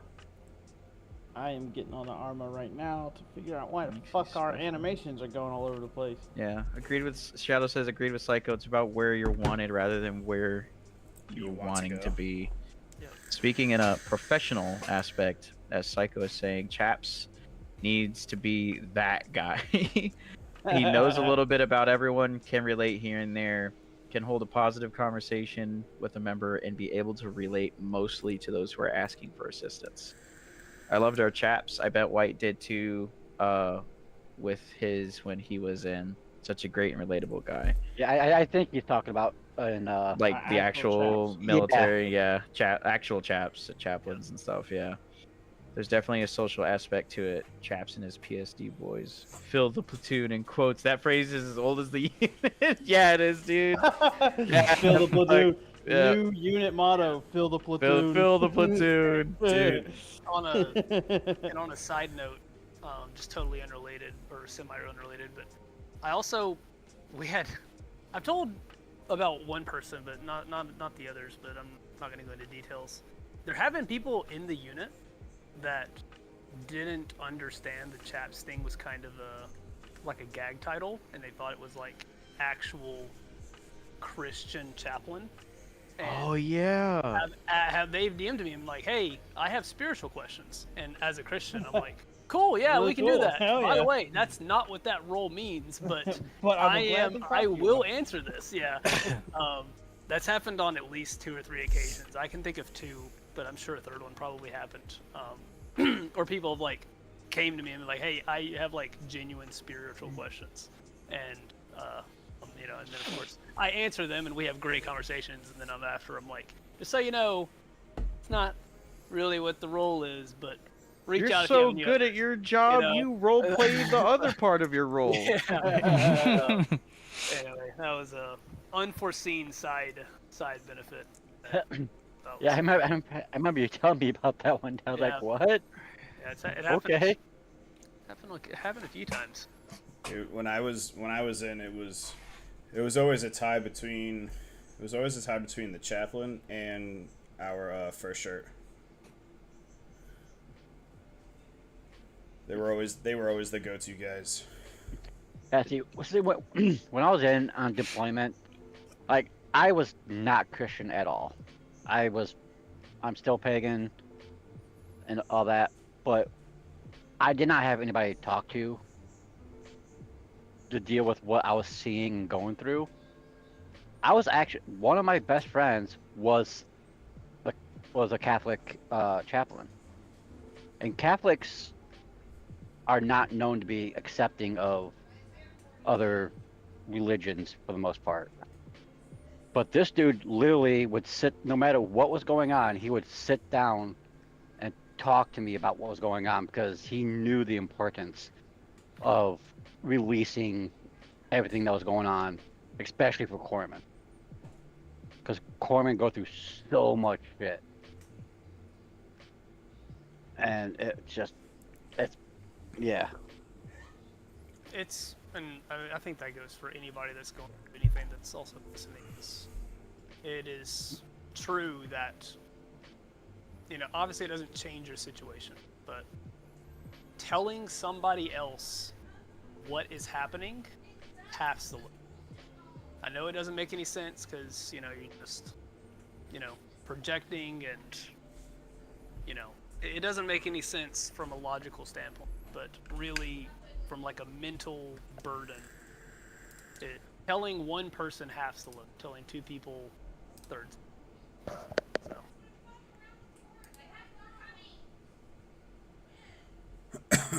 Oh yeah, I wholeheartedly agree with that, Psycho. It's like when I first got there, it was so hard. Like my mental state was so fucked up because I didn't know what I was doing. Yeah, I'm 18 years old in a war zone, and one of my buddies was like, "Hey, you need to go talk to somebody," because he's seen I was getting fucked up in the head, and he had seen multiple corpsmen before me commit suicide in the field because of what we were seeing. And doing that, yeah, it was talking to somebody who wasn't objective. Like, I don't know how to phrase this right, but it wasn't going to hold it against me. Helped out a lot. And chaplains, like, when I first heard about chaplains being in the military, I was like, yeah, okay, that's pointless. But yeah, they serve a very important role in the military. Gotta be able to vent, man. Yeah. especially with all the shit that you go through. Because I mean, like, granted, I'm not in yet, but I've grown up in around the culture enough to understand certain aspects of it, and there's just certain shit and people you can't say shit to because they're gonna have to report it, and then that's gonna bust your balls in your career, and next thing you know, you're fucking discharged because you wanted to vent about something or some nonsense. And instead of trying to help or fix the problem, the military will just get rid of you. Yep. And chaplains fill that role to vent, and they don't say shit. They won't. Gotta They won't report. love chaps. They won't. They won't report it. Nothing. I remember when I was a supervisor, to put it into like your like Marine or 13th logic. I was a team leader as an NCO, and I've run into my fair share of conversations that I would have to have with my troops, and some of them they would get into the realm of, listen, dude, if you're about to say what I think you're about to say, I need to tell you that if you say it, I have to report it. So I need you to be damn certain about what I think you're about to tell me. And if not, then we need to go to someone else. Like, I've had to have those conversations with my people before. Sucks. It's wild. Oh, I've had those conversations too, but it's, as a corpsman, you're one of the people that don't have to report the stuff because of patient client, yeah. or whatever they call it. Yeah. So Patient provider or something like that. Patient client confidentiality. Pretty much, yeah. You can't say doctor patient confidentiality because you're not a doctor, but It's the same aspect. Yeah. It's like, so like when you have, like, for me, when you have so many people coming up to you, talking to you, trying to vent, you got all that stuff. Plus your own shit. Plus my own shit. Then who the hell am I supposed to talk to? And that's where chaplains come in hand. Because they don't care. That is their job, is to help you get through your shit. Be it mental or spiritual, whatever.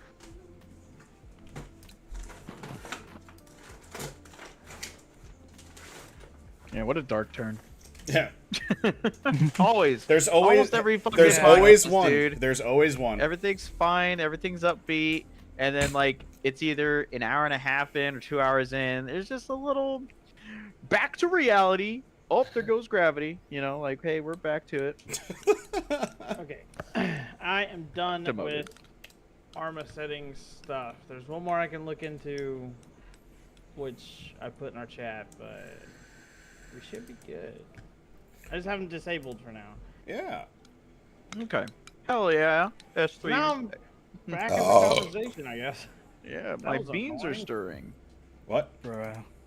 I thought it's always been a thing that if someone has suicidal ideations, it has to be reported. Well, Nope. duh. Not if you're the chap. Okay. Yeah, aren't So- they sworn by like God or whatever? Okay. No. Alright, My God. so- No. Ordains them right there. What's up, homie? Take a knee. Alright, that's all. What do they call it? I don't know if it's the same in the Navy, but in the Air Force it was restricted and unrestricted reporting. That's Sapper.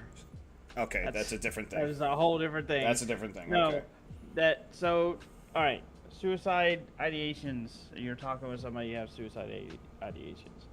You are, if they are in the military and you are also in the military, you are a mandated reporter. Yep. However, it is your responsibility to be as discreet as possible, and only the people of command that has to know is told. Otherwise, you have a very high potential to break that person's trust that was willing to open up to you, and they will never trust you with something like that again. And if you were their one person that they were going to talk to, they will feel even more alone. You have to be very careful. with how you like disseminate that. I have a personal connection to that. I think Cyber, you and I have talked about it before with my troop that I pretty much had to drag to inpatient. Yeah. I advise anyone watching, if you really want to take a course that you will learn like proven by stats like skills that will help you with assisting people with suicidal ideations, you need to look into taking Assist, ASIST, by Living Works. There's regional trainers all over the place. You can find them. Like, look it up. It's a 2-day workshop. It is insanely useful, and I am one of the facilitators of that course as well. So, a little biased, but it's probably the best suicide prevention course I have ever taken. Are you called to teach? I am called to teach that. Might be thing we can do it. Do it 13. Oh, You're it's like a really quiet right now, Psycho. It is a 2-day in-person workshop, so if y'all can figure out how to do that, Okay. sure. No, I wouldn't say until I get the certification. Maybe we could. What's it? Yeah. Well, cool. I have one more topic. Just because you guys we talked about it this like 2 or 3 weeks ago, how I might come up. So I was thinking about topics. I got written down. Yeah. This is my last one. Oh yeah. All right. Let's do it. I think we got time for one more, so let's hear it. Have you guys ever talked about Cyber, the mod that we helped facilitate, and like what it's like to get a mod made for a unit or for yourself? Actually, right now, that stupid fucking mod is what's breaking my server. So, sorry, it hits a little home. Oh my god. The TS people will know it as TSP Breach on the mod list by a Tiny Dinosaur. Shout out to you, my good friend. Hope you're doing well. But yeah, we actually we were talking to him after doing a alpha testing of the Necroplague sorcerer, like the horror mod. We alpha tested them with the group of them, and I think I'm sorry, I'm gonna slaughter the name, like Corporal Leroux, I think. Yeah. Also was He's the a YouTuber in that group. Yeah. Anyway, we did a kind of a not a collab, but kind of a just alpha testing of the mod. Pretty cool. Need some tweaks, but we made some connections there, and we reached out and was like, hey, any of these people in this mod dev group want to build us a mod that lets us actually breach buildings. And Tiny Dinosaur decided to, he kind of got back with us, and he was like, actually, I've been working on something, and I need a group to test with. What can you? Let's see what I have. Let me finish it up, and we'll see about getting it like on the workshop and stuff for y'all.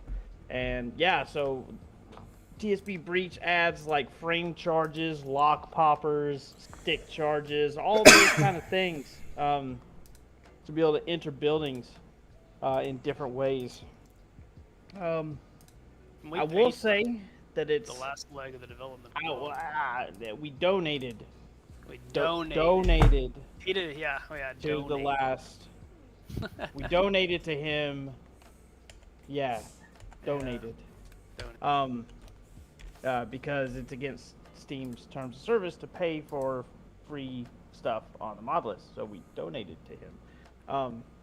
Actually. Anyway. Anyway.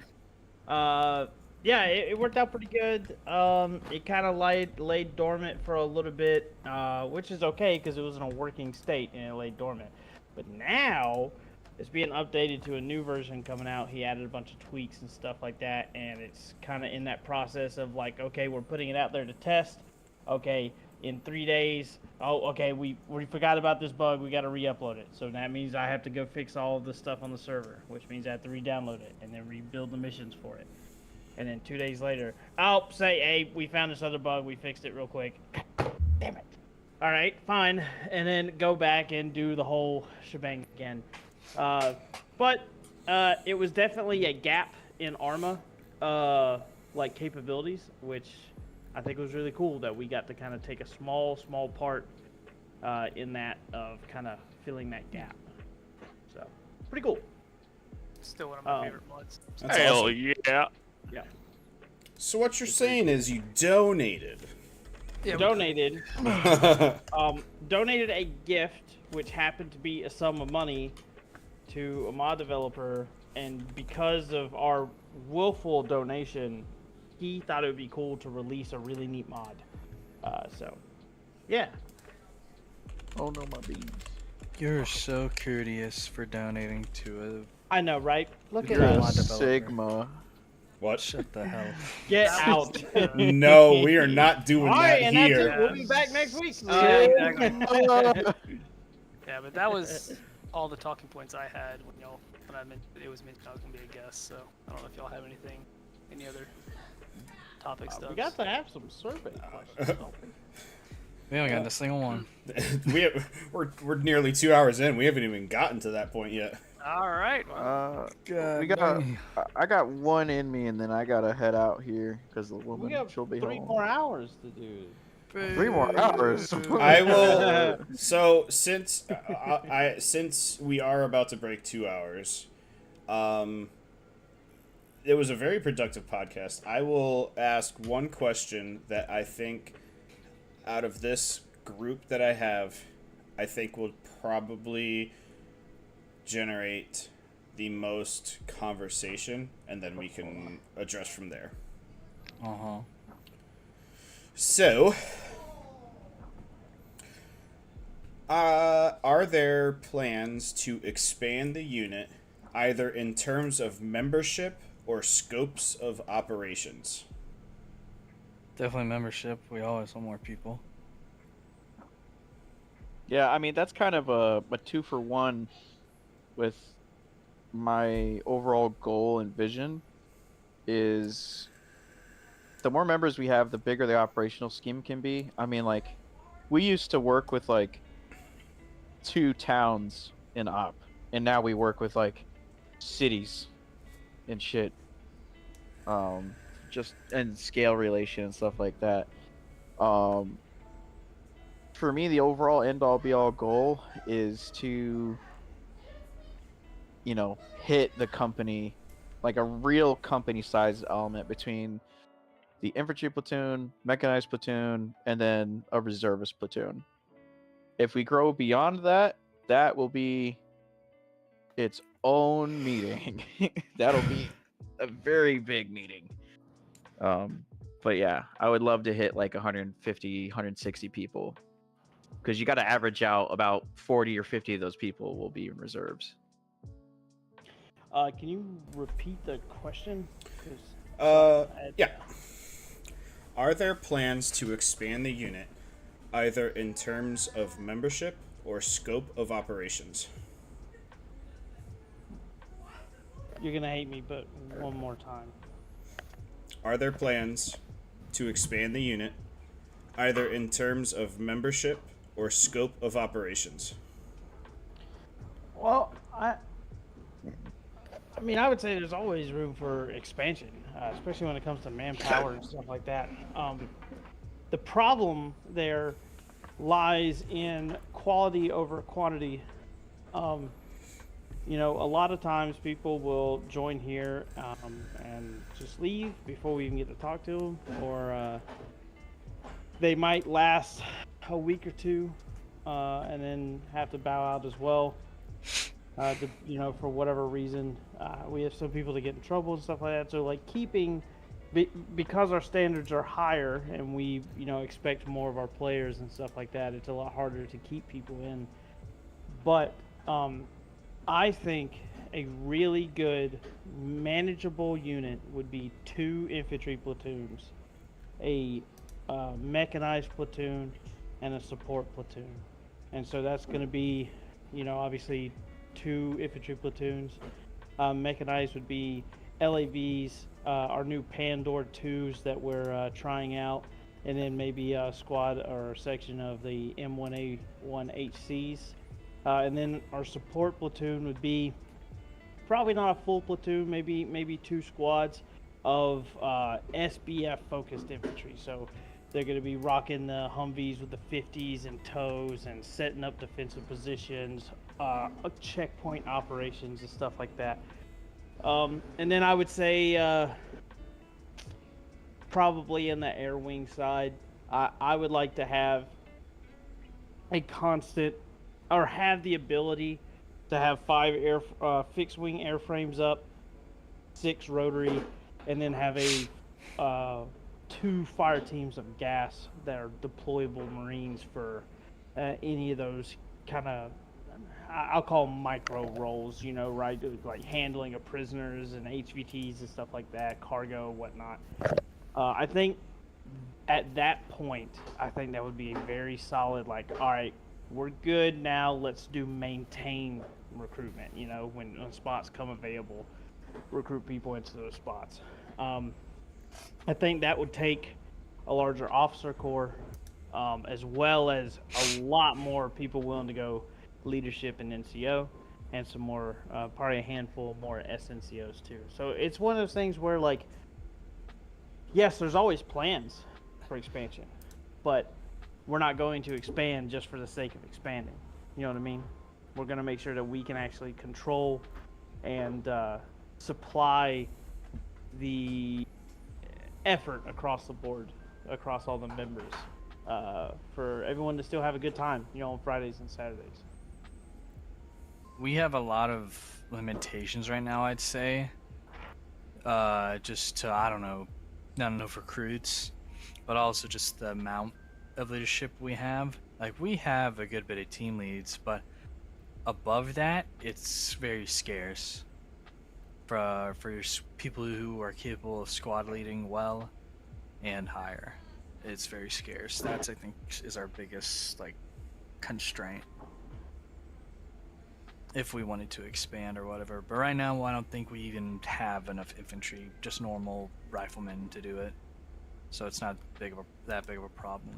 Yeah, I do say one of the areas that I think that we are pretty solid on and are ready to support an expansion in operations and stuff like that is our Zeus team. I think we have several. Obviously, we have. I would say a solid.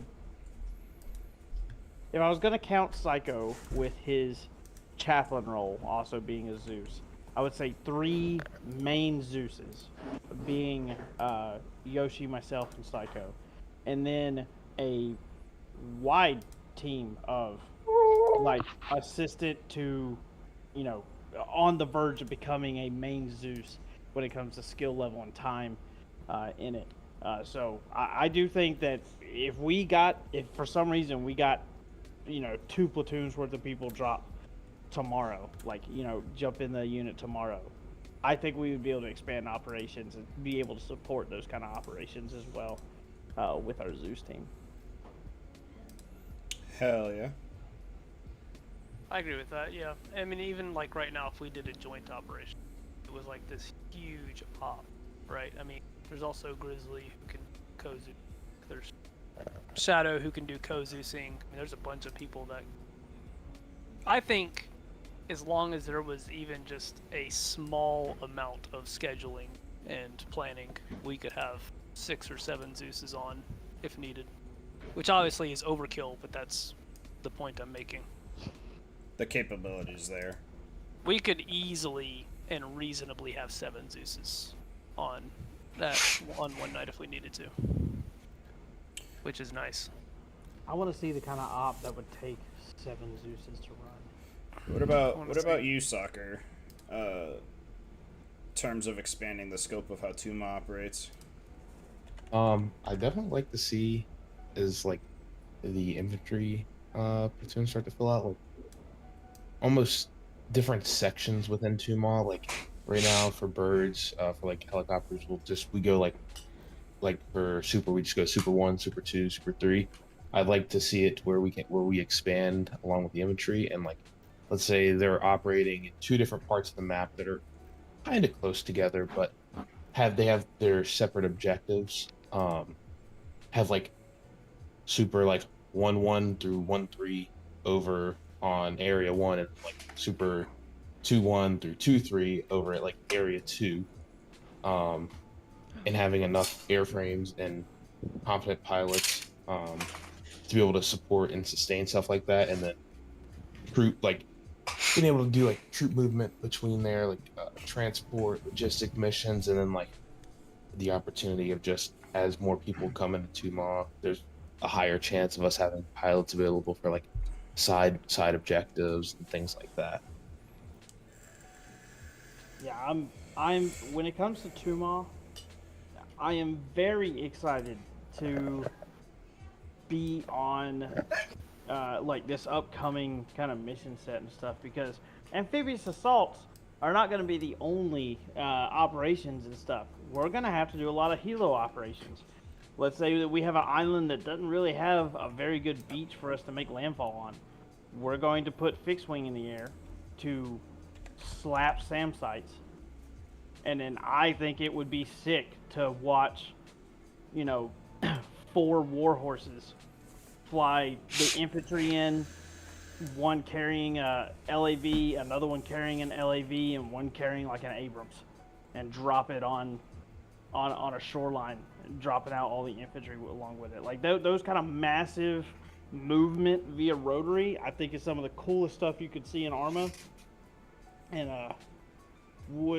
definitely looking forward to seeing some more of those opportunities come up for that cool formation. Y'all have been working on formation flying for so long. Yeah. It looks fantastic. Seeing more of that is always best. I will say. Formations get bigger. I will say. I think it was Goose that brought it up. He brought it up and also offered himself to work on it, but utilizing the Osprey. Yeah. Especially for like pair drop operations and stuff like that, like nighttime pair drops, that would be effective. Very He effective. loves flying that thing. He loves the Osprey. It is pretty cool. It is not the first generations of them. We don't talk about them. Yeah, but I don't like them in Arma just because they don't go off like when the rotors are upwards. They still go off fixed wing controls, and so it gets real like clunky within Arma. Like I have to set keybinds over there just for the Osprey, even if I have them set for like the fixed wings, like the actual fixed wing assets. Yeah, if the rotors are up, it doesn't function or fly like a helicopter. It flies like a fixed wing with its props up. VTOL in Arma 3 is very VTOL as a whole in Arma 3 is very clunky. I don't think so. I think you just gotta know when and where to activate the different settings of it. Yeah. The F-35 isn't bad, but the Osprey is just... I think the Osprey is really good and one of the better ones. I put it up next to F-35. The one that is like clunky and kind of weird is the Harrier. The Harrier likes to do some weird things on takeoff. But yeah, I told him, I said, when we get your fixed wing done, if you want to start working on Osprey stuff and put something together and present it to us, I will certainly entertain the idea and give it some serious thought. Because in the nearly 2 years that I've been here, we've always had the Osprey at our disposal. Nobody just ever picked it up for one reason or another. Something I would love to see is like tanks or vehicles being dropped from like a C-130 or C-17, and like have them I think there's like they parachute down. I'm not sure if that's like a specific mod that does it or something. It's the mod that does it. I remember when we first looked into the USAF mod, like first ever, we was trying to find some cargo planes. And I don't even think this was the MEU. I think this is when Me Psycho Soccer was operating in the 13th MRB way back in the day. And we had a contest to see who could drop tanks out of the back, the lowest of the Oh, ground. I remember that. And we learned that if you get low enough, they don't even activate the parachutes. They just drop out the back and land and like skid, and it's hilarious to watch. Very dangerous, but very Loaded up cool. with a to group of see. guys and send them to the moon. Yeah. Yeah, I think in terms of 2 that's what that's what Soccer and I'd like to see. Cyber Shadow And is more saying, gas. yeah, more gas, please. Cyber Shadow is saying 3 platoons is definitely possible, and Arma might need to add some headless clients to the server to maintain performance. All right, I'll just take his head off and put him in the server. It'll be good. There you go. Yep. He Shadow, doesn't- you're he losing doesn't your head. have rock. Now He doesn't have rock, so he might as well just be a headless client. That's Also- some people call the noggin a rock, so. That's true. And if that's true, Also- he's got a boulder up there. Now, you know what I mean? I'm just kidding. I'm kidding. I love you, Shadow. God. If that's the case, he's got a boulder up there. You ain't got to do that, man, like that. No rocks. The rock. S3 for life. Also, a facet that people don't talk about a lot is you could also have a intel center as well. Just given, I mean, there's multiple variations of UAVs, both big and fixed wing and small and rotary. You've got, I mean, now as you guys have probably seen, there's military satellite mods where, and we've play tested them where you can literally sit back at base and have a actively updating military satellite. So imagine you have a group of people, like, if we get big enough and people have interest, I mean, you could literally have people in a office in Arma going from UAV to UAV. Hey, they need this over here. Can you pop on this drone? Can you check the military satellite? Give them a brief on this objective. Someone check the Reaper, make sure they're good. Apparently there's some armor coming. Can someone divert this drone over here?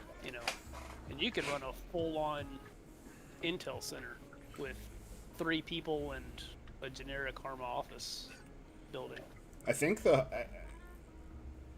in the capacity that we used it worked well. I think that in the 13th, just knowing the kind of people that we have here, I think it would be hard to find somebody who would want to just sit and do that for a couple hours.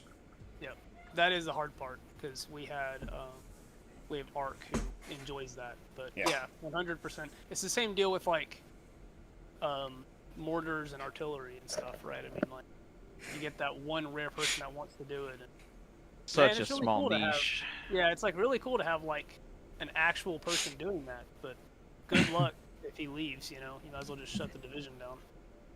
Yeah. Pretty much. All right. Are we? We are at 2 Coming hours to and the 15 end. minutes. We can go Whoa. through some more questions or final Actually, comments and wrap it up. I do have something that I would like to put out as a treat to people that actually watch the broadcast and stuff like that. We have some in-lore news report to go over Oh boy. about the upcoming events. So, this is a news report that just came across our desk, and it reads as on PLA Russian conflict in Chernarus province unveiled amidst cyber attacks. So as of July 18th of 2024, in a shocking revelation, reports have emerged of a 3-month-long conflict between the People's Liberation Army, or the PLA, and Russian forces in the Chernarus province. This news comes to light after a series of Chinese cyber attacks and denial of service assaults successfully suppressed information from the region. The conflict, which began with a surprise attack by the PLA, marks a significant escalation in regional tensions.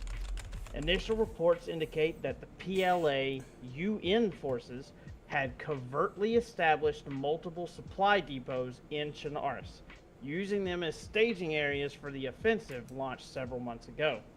This tactic is not unprecedented. Similar strategies have been employed by China in the South China Sea as well. Several islands in and around the Philippines have already been transformed into fully operational military bases to bolster the PLA's Navy's power projection capabilities. The international community has reacted swiftly to these developments. Yesterday afternoon, President Gilbert, fictional, of the United States, issued a stern warning to the Chinese government demanding an immediate cessation of all military operations beyond China's border. He declared that failure to comply would result in swift action from the United States and its allies. In the same address, President Gilbert announced the formation of the Pacific Protection Pact, a new alliance comprised of the United States, Japan, Australia, the Philippines, Vietnam, and Indonesia. The pact is set to convene later this week to strategize on countering Chinese expansion in the Pacific region. A quote from President Gilbert states, "The aggression actions from the PLA are a direct threat to regional stability and global peace. The United States, in collaboration with its allies, will take all necessary measures to ensure the sovereignty and security of nations within the Pacific realm. This situation remains fluid, and further updates are anticipated as more information becomes available. The international community watches with bated breath, hoping for a peaceful resolution, but preparing for potential escalation." Well, alrighty then. So apparently, PLA cyber attacks have been able to suppress this amount of information. That's why, while the 13th was in Pakistan, we saw some of these strategies. There definitely was PLA UN depots. I think they maybe didn't attempt it there because, well, we were there. So there's a lot to question going forward. In these kind of, like, what is PLA actually planning, especially with them openly engaging Russian forces now. Any speculating thoughts? They're up to no good. Well, they're always up to no good. They're communists. I think there's a lot more behind the scenes than we're being led to believe. Absolutely. What do you think? Do you think the creation of the new Pacific Protection Pact, you think that is going to help the situation or maybe make it worse? I think that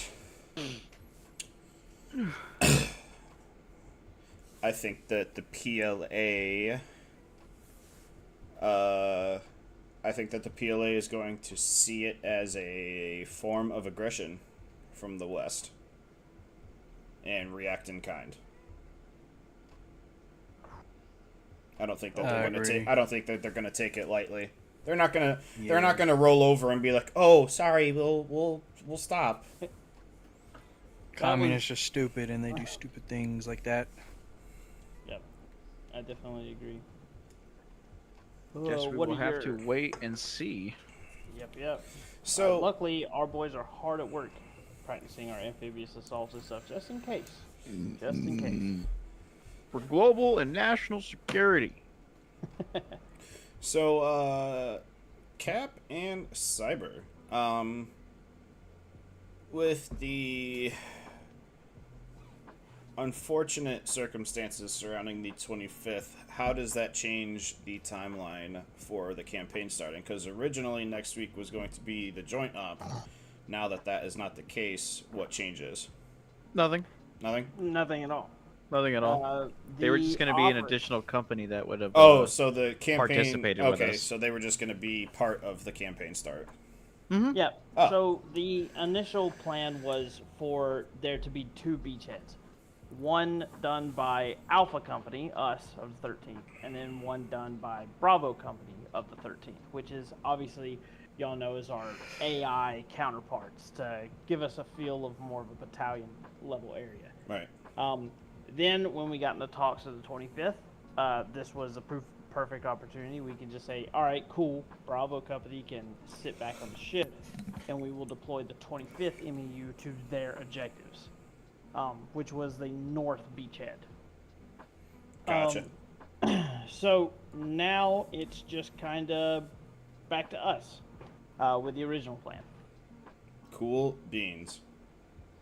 25th guys are still definitely welcome, absolutely, but in the lower numbers, if they was to bring, we would probably have them operate maybe a fire team level or maybe even a squad level if they, if they bring enough people.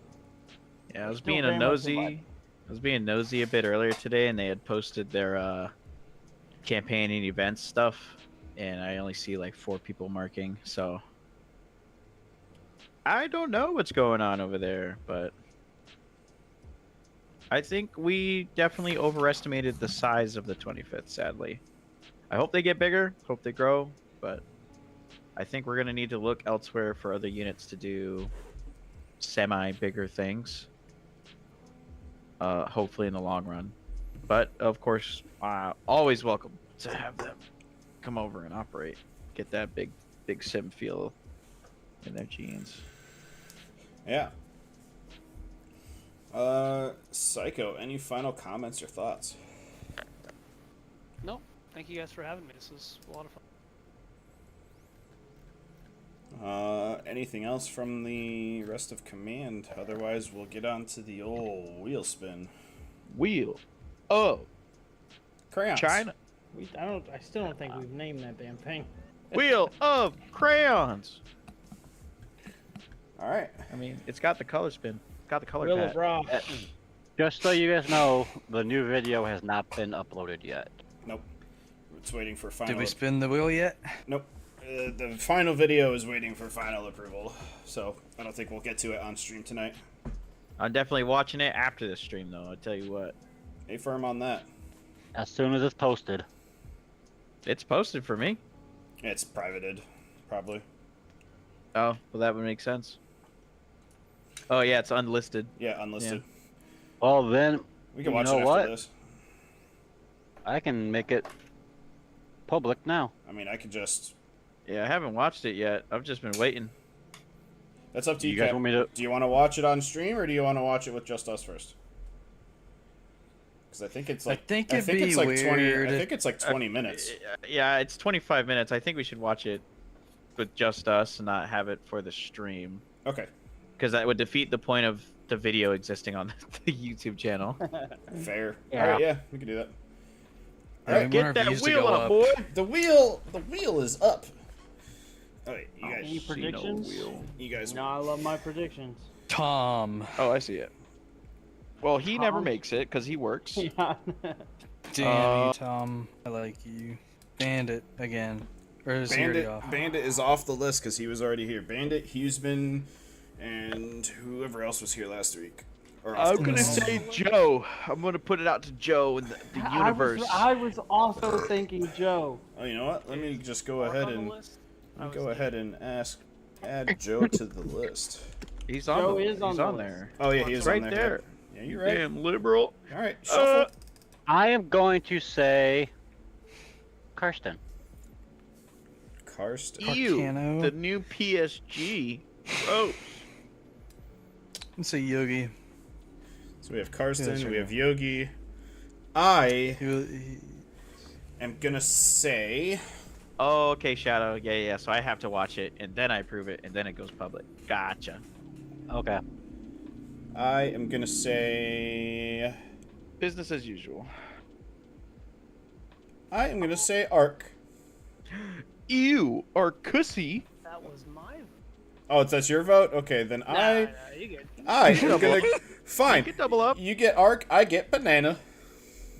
He'll never show. He doesn't love us. Banana. Banana. It's like, I'd rather Tarkov. That's banana. I think soccer will be on the. Soccer. Yep. Soccer will be a good Add one. me to it. Yeah, add him on there. Yeah, put command on there so we can guess ourselves. Oh, jeez. I would say cannabis, but he'll be gone by next week. Yep. Bum, bum. Bum, Alright, bum. let's I- get this thing spinning. Spin that crayon.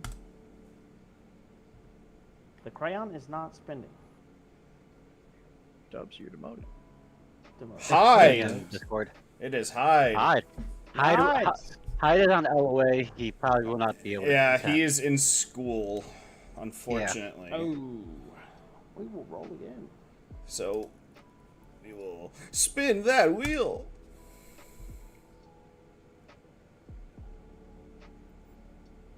Oh. Oh, alpaca. Albaca Daka. He's doing Air Force stuff though, ain't he? Just MEPS. I think he's going to job selection tomorrow. Ooh, he's getting tickled. All right. And now for backup. Let me hold on. I gotta do the thing. Kev. Gotta do the thing. I know. Alpaca. You I have think been, Alquaca will be funny. you have been chosen as the. Oh. A new hand. Oh no. No. No. Stop. Wait. Yacht. All right, and now for the backup, we say.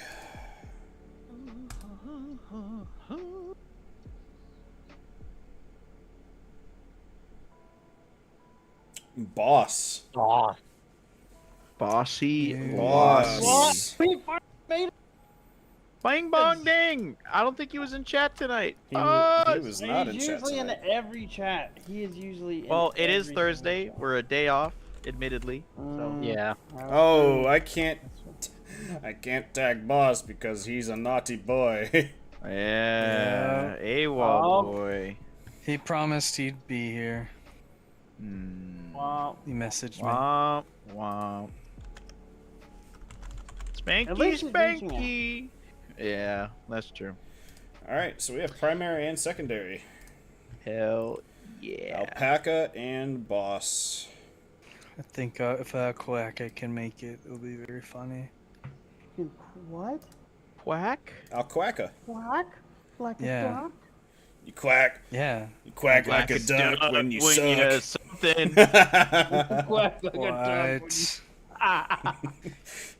All We righty can't see then. the rest of the night. No, we cannot. Ladies and gentlemen, thank you for tuning in to the 13th MU podcast. It has been a pleasure. Thank you to Getting our to you guys a guest, day late. Psycho. Thanks for coming out last minute. I Yeah, gave you a big 10-minute deal. warning. Yeah, literally 10-minute warning. Get your ass on. We need a guest right now. Everyone else is dying. I just Or gotta start something. telling the Navy that I'm a professional podcaster now. That's fucking funny. Easiest way to just never get promoted or some shit.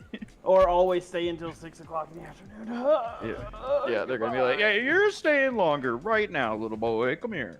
All right.